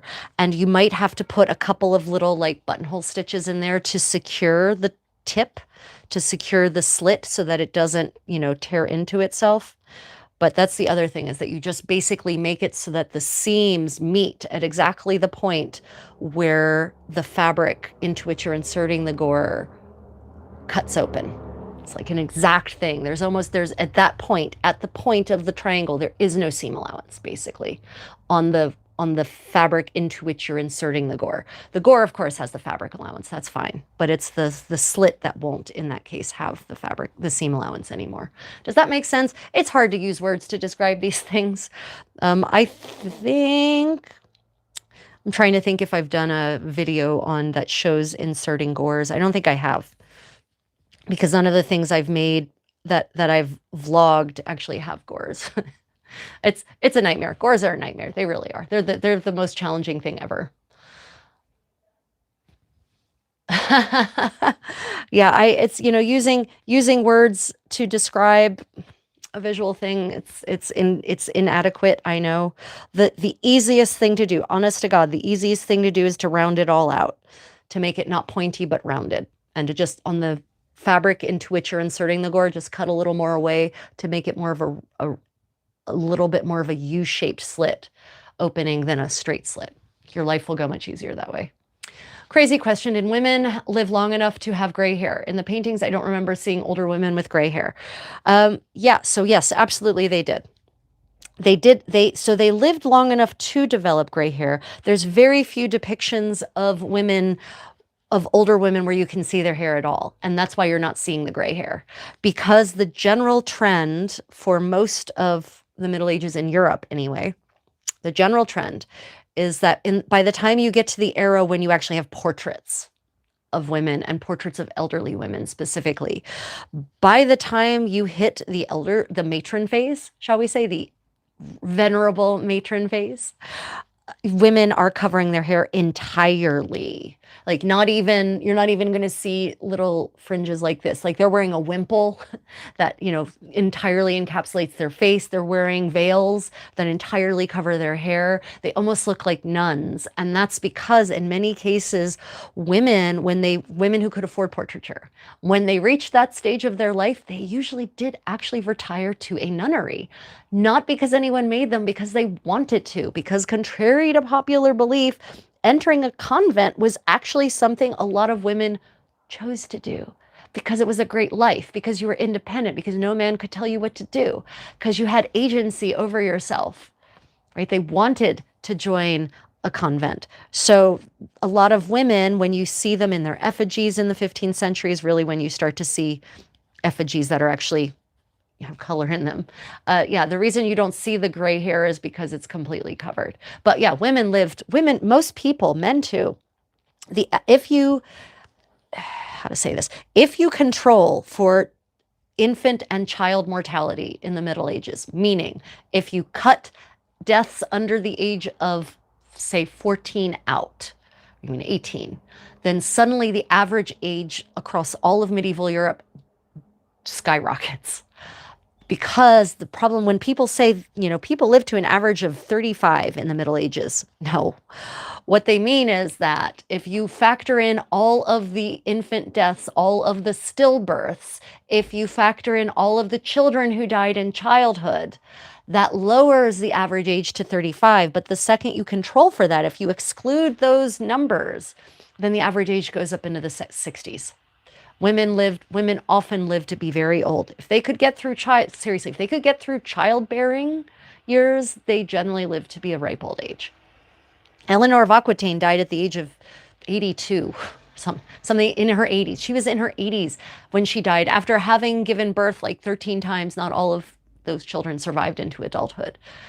So yeah, they definitely live long enough to get to get gray hair. And some of the Flemish hyper-realist painters starting in the 15th century actually do start depicting elderly women who aren't in such great shape, and you can see their gray hair there. But the reality is that before the 15th century, the art wasn't of the kind that would have shown gray hair, because they weren't generally doing portraiture. Portraiture wasn't really a thing very much before the 14th century, and only kind of starts in the 14th century. And effigies are made of stone, and even though they were painted, that paint hasn't survived to this day. And in general, in any case, no matter what, elderly ladies, the grand dames, their hair was completely covered, so you wouldn't have seen it in the art in any case. Good question. I like that question. Oh, beguines. Oh, beguines are very interesting institution in Northern Europe. As far as I know, I actually don't know about beguinages outside of Flanders and the Low Countries. I only know about the beguinages there. So if any of you are aware of beguinages outside of the Low Countries, I'd be interested to hear. A beguinage is a community, a medieval community for women by women, in which any woman can become a part of this community. It's almost like a nunnery, but without any of the need to take religious orders. I mean, they still would go to mass, right? I'm not saying, this is the 15th century after all, but they didn't take religious orders. And so they actually lived and worked together. They had their own farms. They were self-sufficient. And any woman could join this community, and they built communal housing for everyone. It was a commune for women, basically. And beguinages were often funded by donations from wealthy patrons or patronesses. And it was an answer. It was a way to help eliminate poverty amongst unmarried women, especially amongst unmarried women, because there were many women who came from families that were too poor to actually afford a dowry, and they were too poor to have any connections that would allow their daughters to get married. And they were also, in some cases, too poor to join a convent, because most convents, you actually had to bring financial resources to them to join. So beguinages were created as a kind of solution to that issue. And like I said, charitable works, very important in the medieval world. So they were often funded by, the initial endowment, the initial establishment was funded by a wealthy patron or patroness. Yeah, beguinages are a very interesting topic. In fact, when I was in Ghent, I think it was Ghent. When I was in Ghent, I've been to Ghent multiple times, but the first time I actually really walked around Ghent, I actually stumbled across a beguinage that had been inhabited and used until the 1930s. The last inhabitant was in the 1930s, because after, I guess at that point, there was no more need for the beguinages, because the government systems had basically caught up. And then there was World War II. So, lots of things changed after that. Yeah. I'm third order Dominican, and they are a little bit similar to a third order. Oh, interesting, Sarah. I didn't know that. That is very cool. Thank you for sharing that tidbit. That would not surprise me. That is very cool. So can you explain more about, I'm actually not as familiar with the third orders. Could you explain a little bit more if you can? Don't feel you have to, but if you can explain a little bit more about that, that would be cool. Because I, I know people have this very weird impression that I'm omniscient. I am not. I am constantly learning new things. In fact, it's one of the things I love about life is that I can constantly learn new information and I can constantly expand my understanding of the world, past and present. It's very important. Amish, not Amish. Everyone drink. Everyone drink. Not Amish. Definitely not Amish. Definitely medieval and not Amish. Too much, way too low of a dress, way too much jewelry, way too much blue. Definitely not Amish. Yeah, let me see. Third order is like a lay community. First order, the priests. Second order, the nuns. Third order, the lay. Oh, I didn't know that. That is interesting.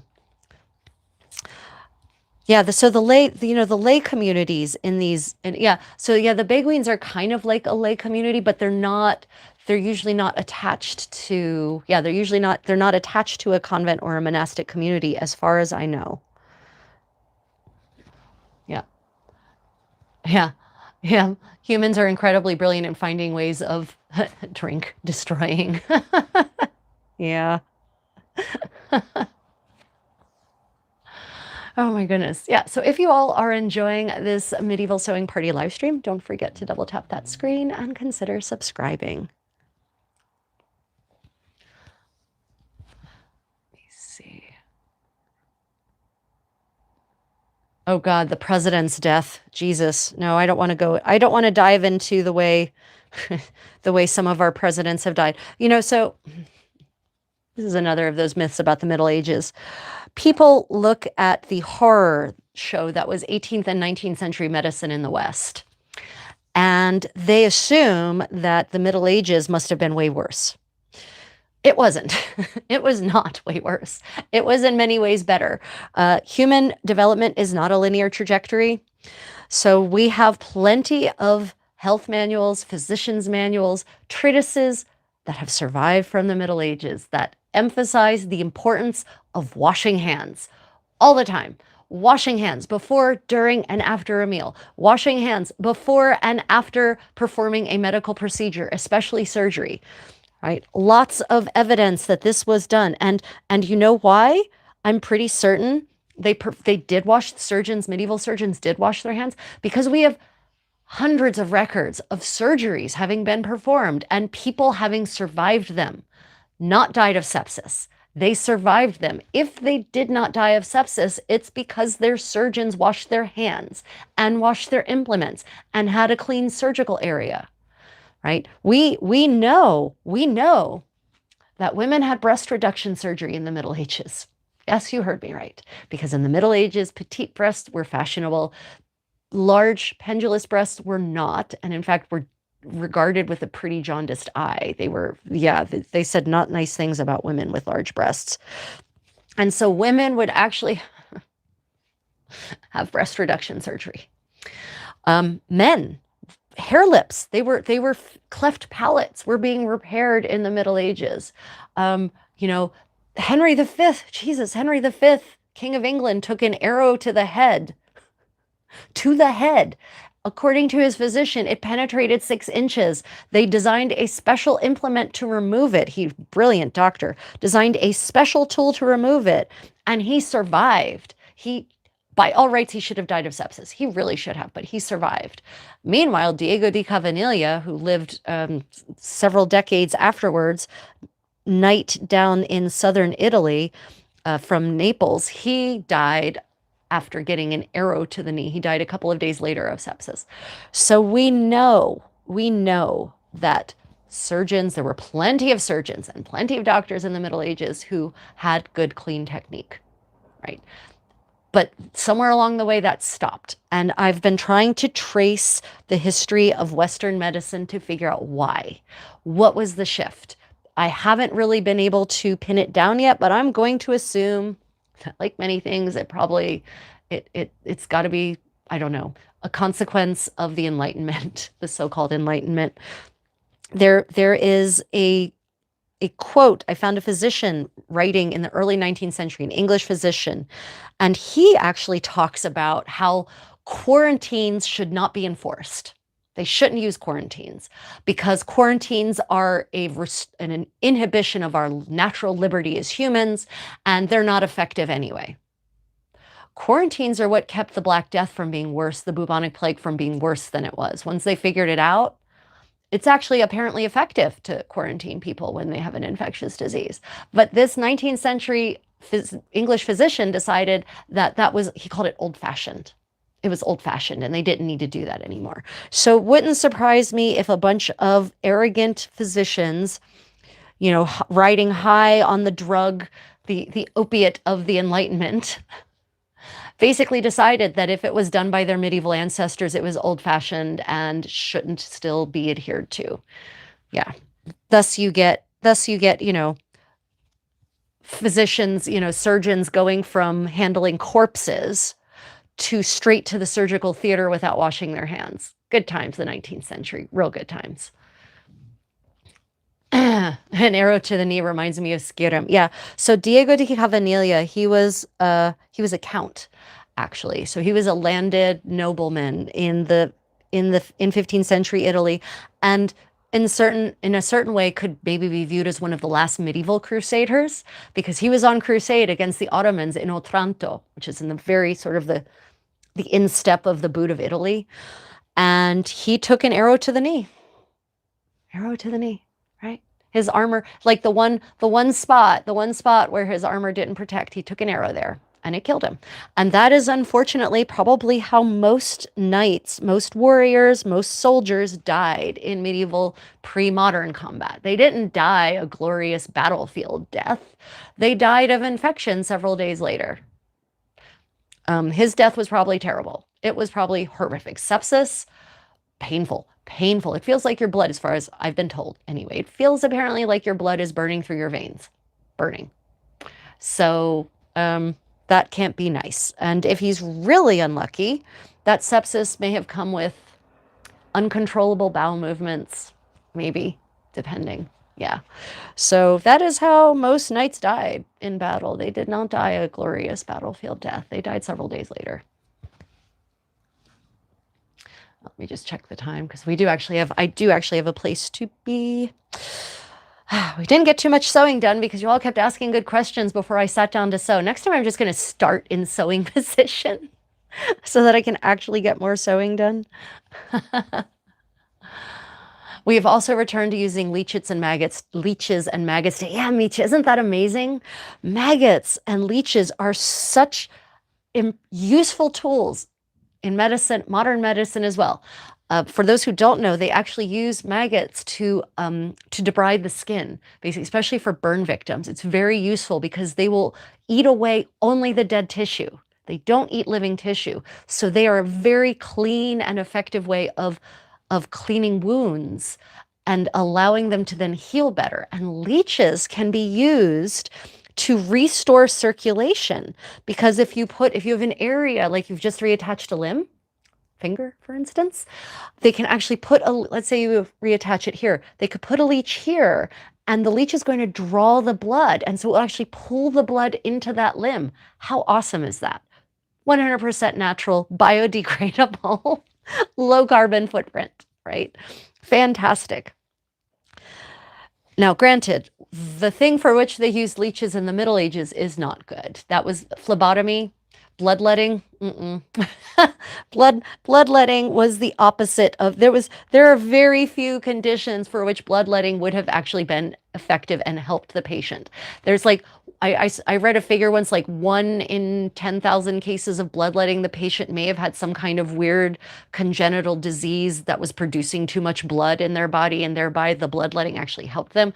But for the most part, sucking blood out of your body when you're sick is just going to weaken your immune system, because that's how your immune system functions. So yeah, I would never say I I never have said, and I will never say, that everything about medieval medicine was glorious. It was not. The, many of the treatments for, say, the Black Death were ridiculous. There's one where you take chicken anuses and put them on the part that's injured, or that the sick part of your body, and then that should draw out the disease, and then you burn the chicken anus. Right? That's more like sympathetic magic than anything else. Yeah, so I will never ever say that, everything was wonderful about the Middle Ages. They knew everything so much better than we do. I don't mean, never would say that, and I don't mean that. But they knew some things better than we do now, and it would behove us to examine previous technologies and states of knowledge and glean whatever we can from it, right? Take the good. Let's take the good. Let's not toss the baby out with the bathwater. Let's figure out which parts of the baby are worth keeping and keep them.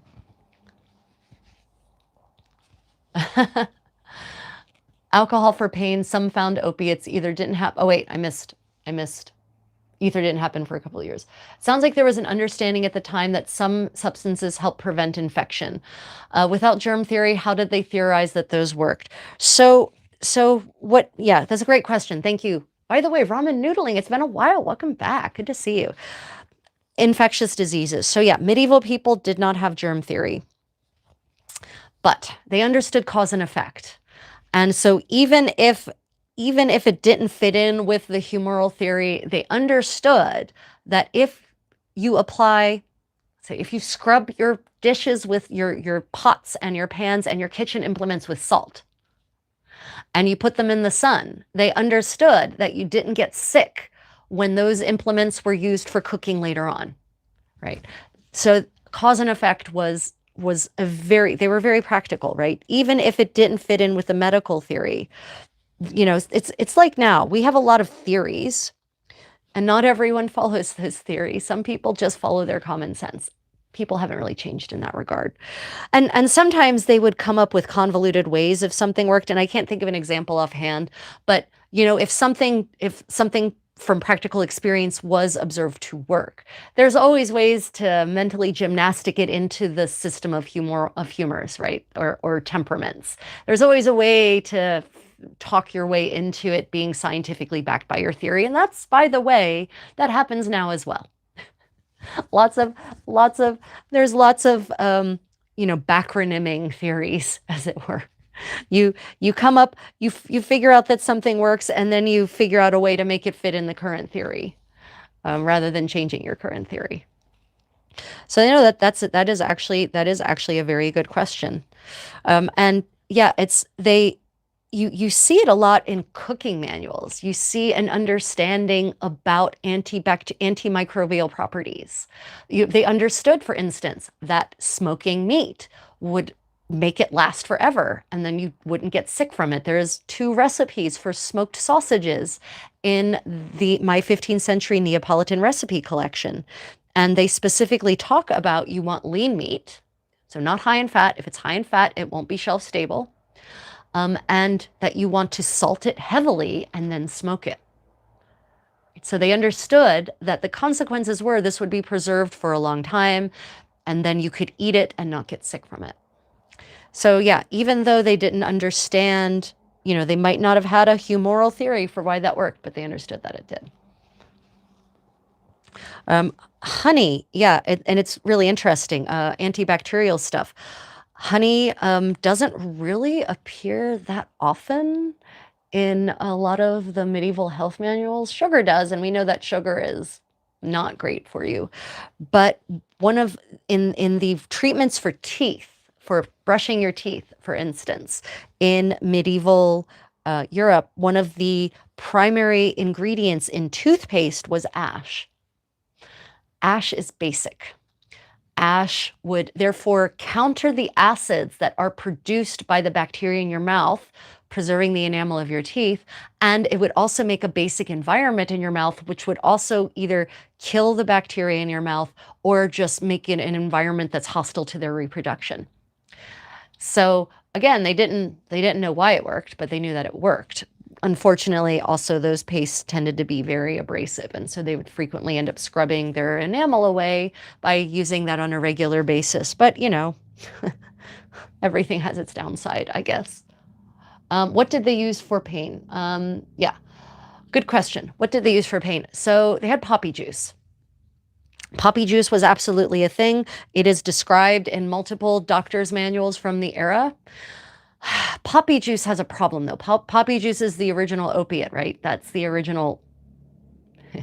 But unfortunately, and this was something they figured out in the 19th century, when you just make poppy juice from the poppy, from the it's basically the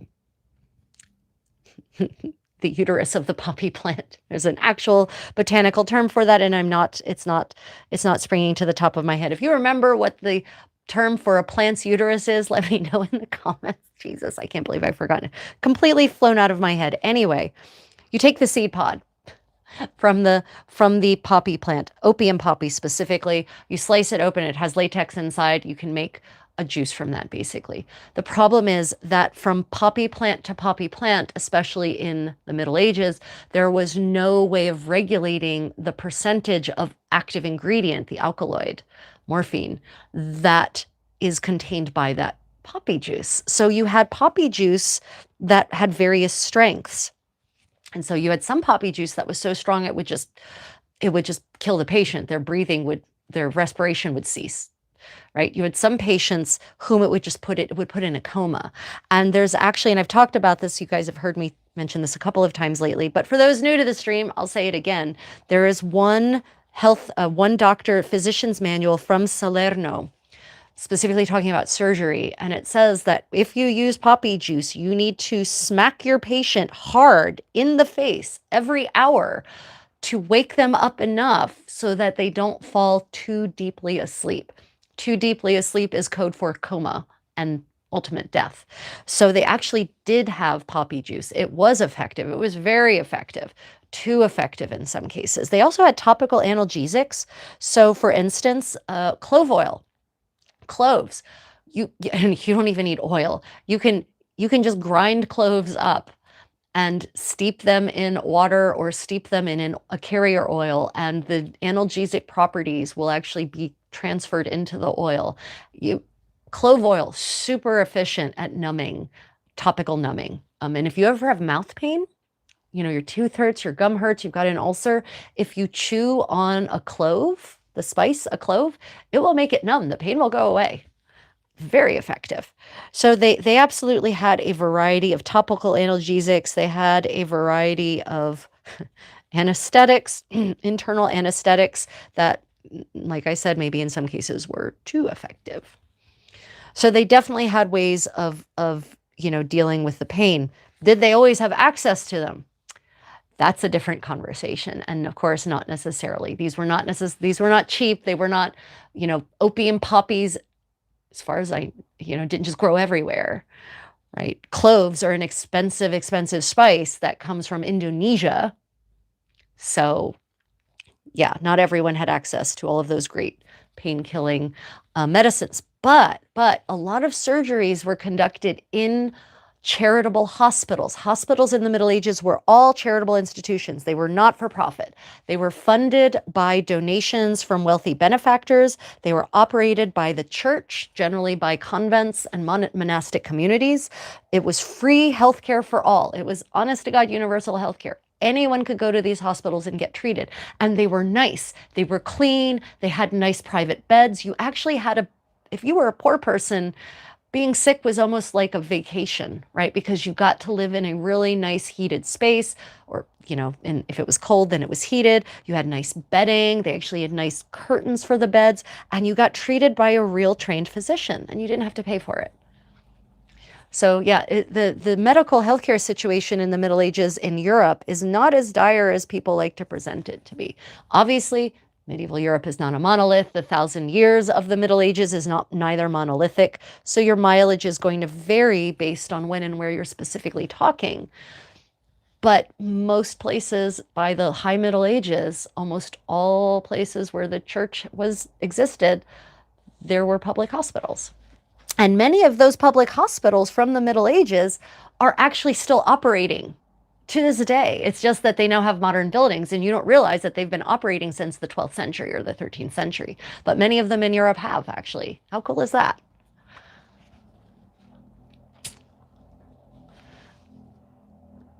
Let me see. Oh, Cash Baby, welcome. Thank you for joining us, everyone. If you're enjoying this medieval sewing party, please double tap that screen and consider subscribing, everyone. Oh, some of you have been really generous. You've given me jewels and gifts, super chats. Some of you are my channel members here on YouTube or my patrons on Patreon, and I appreciate all those. All of you who are so generous to actually support my work financially, my living history work and my history teaching financially. Really appreciate that. Some of you, though, I totally get it. Money is tight these days. The economies in many places are just freaking tanking. So one of the ways you can support my channel specifically without actually spending any of your money, whenever there are ads, guys, and I used to make a post about this, but someone informed me that YouTube might ban me if I made a post about this. So I'll say it here. Whenever there are ads, if you click on the ad just so that it opens a website, I actually get multiple cents per click for those ads, believe it or not. You don't even have to wait until it fully opens. You don't actually have to look at the thing. You don't have to engage with it. But if you just click on Visit Advertiser, creators get several cents usually per click, believe it or not. Anyway, that's one way you could support me financially with YouTube's money or with the advertisers' money anyway, rather than with your own. And that's something I do with all of the creators I follow. I always click on Visit Advertiser, always, because I can't afford to be supporting all the creators whose content I greatly appreciate with my own money, because this doesn't make very much, but I absolutely can click Visit Advertiser, and I always do every single time. Yeah, good way to support your favorite creators. Not just me. There's other good creators out there. Okay,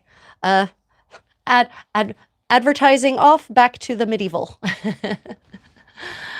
Yeah. So for those who are just pockets large enough for a full bottle of wine and or a whole live chicken. Michi, are we talking Purdue chickens or normal size chickens? Yeah, average, let me see, average disco enjoyer. Thank you for joining. Welcome to my community. People who stumble across my channel, one of the most common things I hear is, why have I never seen your channel before? And the reality is that if I had started doing this back when YouTube was still young and naive, like back in 2010 when most of the big creators started, I would probably have multiple millions of subscribers. But I didn't really start doing this seriously until COVID. And by then, the medieval living history costumer space was pretty much already saturated.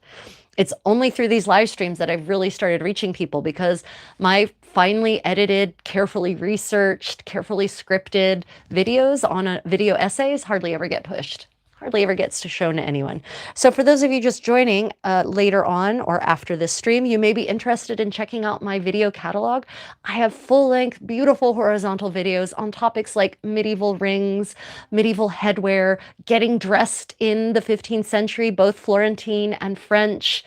I have videos on how to make medieval belts. I've got project vlogs. I've got tutorials on a variety of medieval textile arts. I've got medieval dance tutorials on this channel, right? So not just the live streaming has only been really heavy in the last year, but before YouTube started really promoting the live streaming over regular content, I was producing really carefully researched and edited videos, and they get only a couple of thousand views, despite hundreds of hours of work put into them. So I stopped doing them, started live streaming instead. Anyway, you might want to check out some of those older videos of mine, just because they're older, their quality is pretty damned good, and the information in them has been carefully researched through primary sources. So you might want to check those out. They're fun. Does it make a difference where the ash came from? I'm assuming we're talking about ash for paste for tooth. So the ashes, the paste, the recipes for medieval toothpaste that I have found all talk about ash from a fire. Because, yeah, There were no ashtrays in the Middle Ages. People didn't smoke, but that's a good question. Kimchi boy, are you in Korea? I'm in Daegu, South Korea currently. That's a good question. There was no tobacco smoke. There was no smoking. Recreational smoking in medieval Europe didn't exist, not for any substance.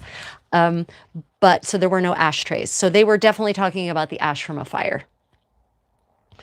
And sometimes they even specify specific kind of ash. They'll actually say the ash of such and such wood, or the ash of grapevine, for instance. Sometimes the recipes do get pretty specific. Other times it just says, take ash from the fire.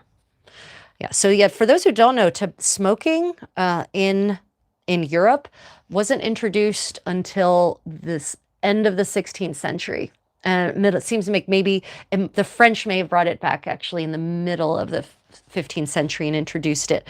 Tobacco smoking, so there is no tobacco smoking in medieval Europe. There is no tobacco smoking anywhere in Europe, Africa, or Asia until the Columbian Exchange, because tobacco comes from the New World. And it comes from the Americas rather. So it was part of what is called the Columbian Exchange, which is basically an exchange of mostly agricultural products from the Americas to Europe, Africa, Asia, as a consequence of Columbus stumbling accidentally on the Caribbean, and then the trade routes that resulted in basically sharing products from one set of continents to another set of continents. Tobacco was amongst the Columbian Exchange items. Peppers, tomato, corn, green beans, vanilla were all New Americas items and did not exist in medieval Europe, Africa, or Asia. So imagine Korean cuisine with no gochu. Imagine Indian curry with no degi mirch. Imagine Thai curry with no bird Thai chili peppers. Yeah, I know it's hard, but there it was. That's how it was. So yeah, big changes came after that. And God knows, tobacco, the bane of modern human civilization, killed billions of people at this point, made so many people sick without them even realizing why they were sick. So much cancer. Ugh, so terrible. Yeah. Okay. Lily, thank you for joining us. Lovely to see you again. Oh yeah, turkeys. Yep. Turkeys, 100%. Turkeys. No, the Americas, Jeffrey, not America, the Americas. The Americas have been there for millions of years, not America, the Americas, right? The Americas have been there for millions of years. And the human civilization in the Americas has been there. I've recently heard estimates dating it back to 18,000 years. So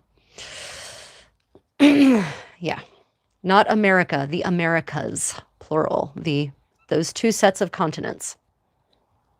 Yep. Did they make quilts? Blasphemy and curry.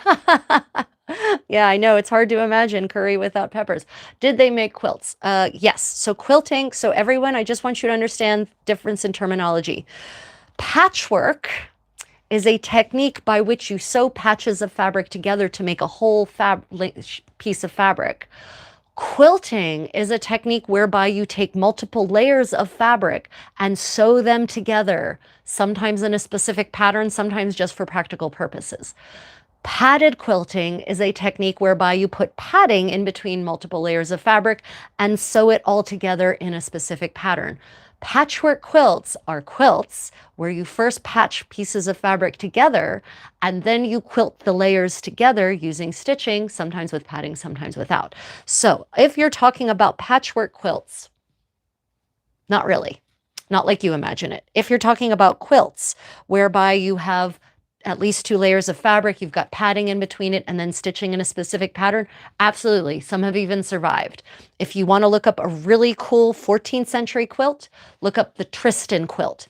Part of it is in the Victoria Albert Museum. The other is in the Palazzo Davanzati of all places. Look up the Tristan quilt, and you will see this. It's huge. This thing is massive. It might have been made for a bed, but it also might have been made for a bed hanging. And it is a quilt that depicts the story of Tristan and Isolde. It's made of white linen. It's padded in between, and the figures are actually three-dimensionally padded to give them extra dimension. It's a super cool piece of art. But in medieval Europe patchwork quilt? I haven't seen any evidence of patchwork quilt. What they did have is something called intarsia quilts, and those are actually mostly in Scandinavia, 15th century. I don't know how far back they date, but I've seen a 15th century one. And intarsia is where you take squares of fabric and you cut in different colors and you cut out exactly the same pattern in multiple squares, and then you swap the colors in. So if you take red and black fabric, then you swap the cutouts so that the red cutout is in the black frame and the black cutout is in the red frame, right? And then they would actually stitch those squares together. So I guess that is a kind of patchwork, but it's not like most people imagine patchwork quilts. So yeah.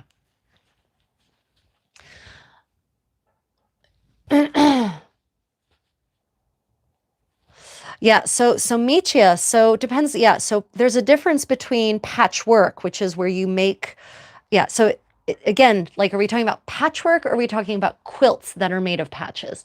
It's just, it doesn't seem to have been, there's not much evidence of it having been much of a tradition, and certainly not in art form, but the intarsia is documentable. Certainly people have been using patches to patch their clothing together since time immemorial, basically since humans started weaving fabric. Yep. Basically, since humans started weaving fabric, people have been patching their garments back together because it used to be fabric was an extremely precious commodity, massively expensive. And so if your garment started to wear out, you wouldn't throw it away. Posh. You would put a patch on the spot where it wore out, and you would keep patching it until it could no longer be patched. And then you would turn it into something else. And then eventually you would use it to stuff the walls of your home for insulation. Or if in the case of linen, you'd probably turn it into rag paper in the later Middle Ages anyway, you know. So yeah, we actually have some garments that have survived in bogs from medieval Europe that are severely patched. Like it's almost like the ship of Theseus. Is there even any of the original fabric left in this garment? It's so patched. But yeah, patchwork quilts like most people imagine them, I haven't really seen evidence of that. Yep. Oh, Marco Polo. Grazie. Thank you, my friend. Don't forget to like and subscribe, everyone. And feel free to share my channel with anyone whom you might think it would interest. Yep.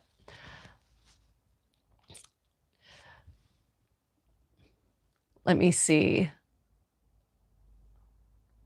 Yeah, piecing is period, 100%. And in fact, so this is, I think, yeah, Micha. So a lot of, when fabric was before the industrial era, when fabric was still crazy expensive, people would generally put garments together, construct garments in such a way that it would minimize the waste, or that any waste could then be used for something else.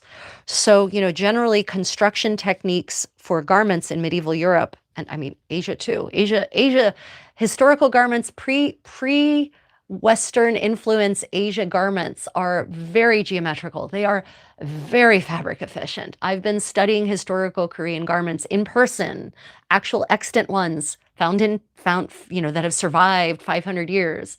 And the efficiency with which these garments are made reminds me absolutely of the same geometric construction techniques used in medieval Europe. So humans in the pre-industrial era, we all had the same goal, not to waste the expensive fabric. So piecing is absolutely a thing. It just depends on what you mean by patchwork, right? It's all a question of the definition of patchwork. Yeah, Micha's 100% right. Yep. What is the design of this necklace? Okay, so this is actually, Ryan, did you tag this? I don't know, I think he went and took a nap. Right, so this is, I'll just get a little closer to the camera. This is a replica of a jewel that belonged to Beatrice d'Este. That's the front, and that's the beautiful back. This is made by Armor and Castings, Armor with a U, ARMOUR, and castings.com, one word. And this was, Beatrice d'Este is actually depicted with this in a couple of different of her portraits. One of them, it's on her fillet, actually. So this dates to about at least 1490, but it probably predates that. So this is a replica of an original piece. Unfortunately, most medieval jewelry has not survived because jewelry has historically always been often been a fashion item, with the exception of it being for, some kind of sacred religious purpose. It's a fashion item. And so the jewel settings actually go through different styles and trends, just like clothing does. So across the Middle Ages, they would actually take the jewels out, detach the pearls, melt down the gold, and make a new fashionable setting. So most medieval jewelry hasn't survived because it was melted down and remade into something more fashionable, sadly. So for most replica medieval jewelry, we have to rely on portraits, paintings, to get an idea of what medieval jewelry actually was like. Occasionally, we luck out by finding a hoard. Recently in Poland, they actually found a hoard of Polish royal jewels. The hoard seems to have been created around 1500, so it contains medieval Polish royal jewelry intact. Because there was an invasion, they basically apparently hid all these items, thinking they would go back to them afterwards, and then they didn't get back to them afterwards. So they just recently, and I mean like last year, found this trove again. I think they were doing restoration work to the church, and they opened up a panel in the floor or the wall, and lo, they found this hoard. So sometimes we get lucky like that. Most of the medieval jewelry that I know of, comes from a hoard that was hidden in some kind of time of extreme duress or stress, and they never got back to it, which is usually a bad sign for the people who hid it. Actually, it usually indicates they didn't survive, because otherwise medieval historical jewelry tends to get reset. In fact, in medieval Europe, they were already resetting ancient jewelry. There are many cameos in Italy, because they had cameos. They were extant still from the Roman Empire, basically. They were actually taking medieval Roman cameos and resetting them in medieval and Renaissance settings, and turning them into necklaces or pendants. But the original cameo is ancient Roman, but then the setting is medieval, so it can make it hard to date these things sometimes. One of the supposed holy grails, the holy grail of Arthurian legend, of New Testament myth, right? That holy grail, the one that's in Salamanca, I think, or it's in a monastery near Salamanca. It's actually an agate bowl, basically, from the ancient Roman Empire. It dates to about the time of Christ, but it's been put in a medieval setting because it was identified as being the Grail. So of course they needed to put it in a glorious gold setting. So it now looks like a goblet, but it's not really a goblet. The agate bowl was a bowl and probably a crot. It was probably used for drinking wine, honestly. But the goblet part of it is medieval. So how fun is that? Reduce, reuse, recycle, my friends. One of the most important aspects of medieval life, one of the most important ethos of medieval life that we should all be applying.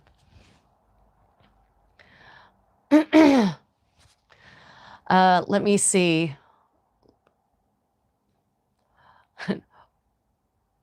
We don't get lucky. We just find out how unlucky they were. Yeah. Well, we get lucky and they were unlucky. It's one of these unfortunate, it's almost the yin and yang of the archaeological world, right? When you find these troves, these hoards, it's wonderful for us, but most likely the horror or the horrible situation that led to the creation of the hoard almost counterbalances the wonder and glory for us. It's equally good for us as it was equally terrible for the people who hid the things. Yeah, 100%. No disagreement there. Jake Joseph, welcome. Thank you for joining us. Welcome to my medieval sewing party. In fact, so from here, actually, I'm going to my weekly Minhwa traditional Korean painting art class, and I am currently working on a replica of an 18th century masterpiece that apparently is currently housed in Taiwan. It's really a beautiful piece. The Minhwa style painting is so lovely. I am just absolutely in love with this technique. Minhwa means literally, I found out Minhwa was a term created by a Japanese collector in the early 20th century. And Minhwa means painting of the people. And that term was created to basically separate all of these, separate this body of work out from the official court portraiture of the era, which was, of course, highly stylized and strictly regulated as to both composition and style, whereas this other body of painting was much freer. It was not subject to any strictures whatsoever. And so it gets called minhwa, which means painting of the people. That, unfortunately, gets massively mistranslated into folk art, Korean folk art. It is not folk art. Folk art comes with such connotations as to the skill and style of the art that it just does not convey the elegance and beauty and sophistication of these artworks. Some of them, done by extreme amateur painters, certainly have more of a folksy look to them, and some of them actually depict folk themes from folklore and folk literature, but most of them don't. And so I really don't like that translation, Korean folk art. I prefer to just call it traditional Korean art or historical Korean art, pre-modern Korean art, art before modern art was a thing. Why can't we just call it, historical Korean art? And it's a watercolor, so maybe we could just call it traditional Korean watercolor, because that's the thing that really unifies everything. Is it's a watercolor technique that involves a lot of shading using a dilution process.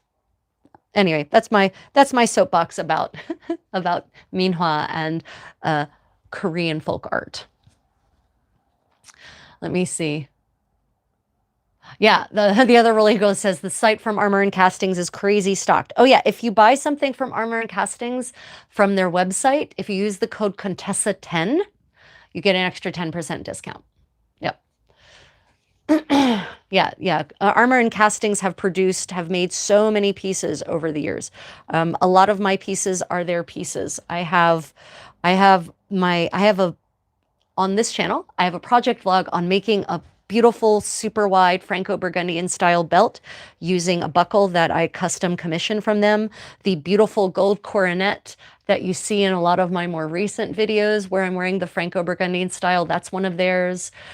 The beautiful, really, really nice collar that I have in this box here that I would pull out, except I'm in the middle of an important part of the sewing, is also from them. They have a huge range of items from ancient Roman all the way up to the 17th century. And they're, starting to explore other, more, they're going further east in their explorations of jewelry, historical jewelry culture, or historical jewelry fashion. So definitely check them out. Yeah, lots of great stuff. Yeah. Okay, everyone. Well, as I said, I have a painting class to get to. If you've been enjoying, please like and subscribe and consider hitting that notification bell and turning all on. Then you will be notified every time I randomly go live. I do plan on doing, I've got a couple of streams already planned for this week. Tuesday evening, Americas, Wednesday morning, Asia, Australia, and New Zealand, and Oceania. I will be doing the Medieval Buzz with Philip from Irish Medieval History, during which we will be talking about more topics of medieval history, answering your questions, and discussing whatever is hot and burning in the medieval history world. We're doing another Medieval Buzz Thursday evening, Americas, Friday morning, Asia, Oceania, Australia, and New Zealand, and we'll be talking more about medieval Irish clothing, along with, of course, answering all your questions. I'm going to be doing a medieval story time sometime this week. I've got some fun excerpts chosen from a variety of primary sources, people who lived in the Middle Ages and wrote about their time. So we'll be learning about medieval life from the people who actually lived it firsthand.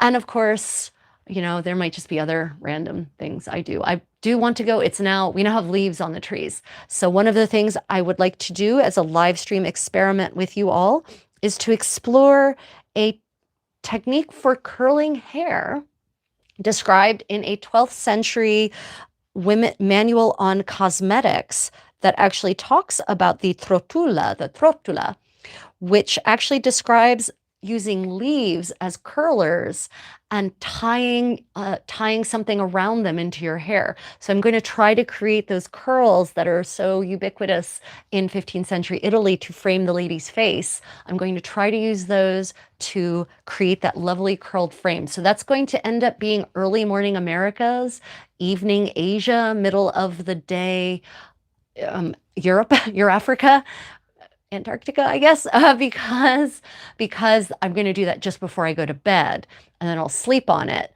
and then we'll see how we like it, how it works. Because this is the only reference to a physical object as a curler that I've seen are these leaves, using leaves. So that's coming up on Medieval Living History Experiment. I have to look at my schedule this week and see when that makes sense. For those of you who are just enjoying my general style and maybe you'd like to follow me on my travels, I'm quite a world traveler.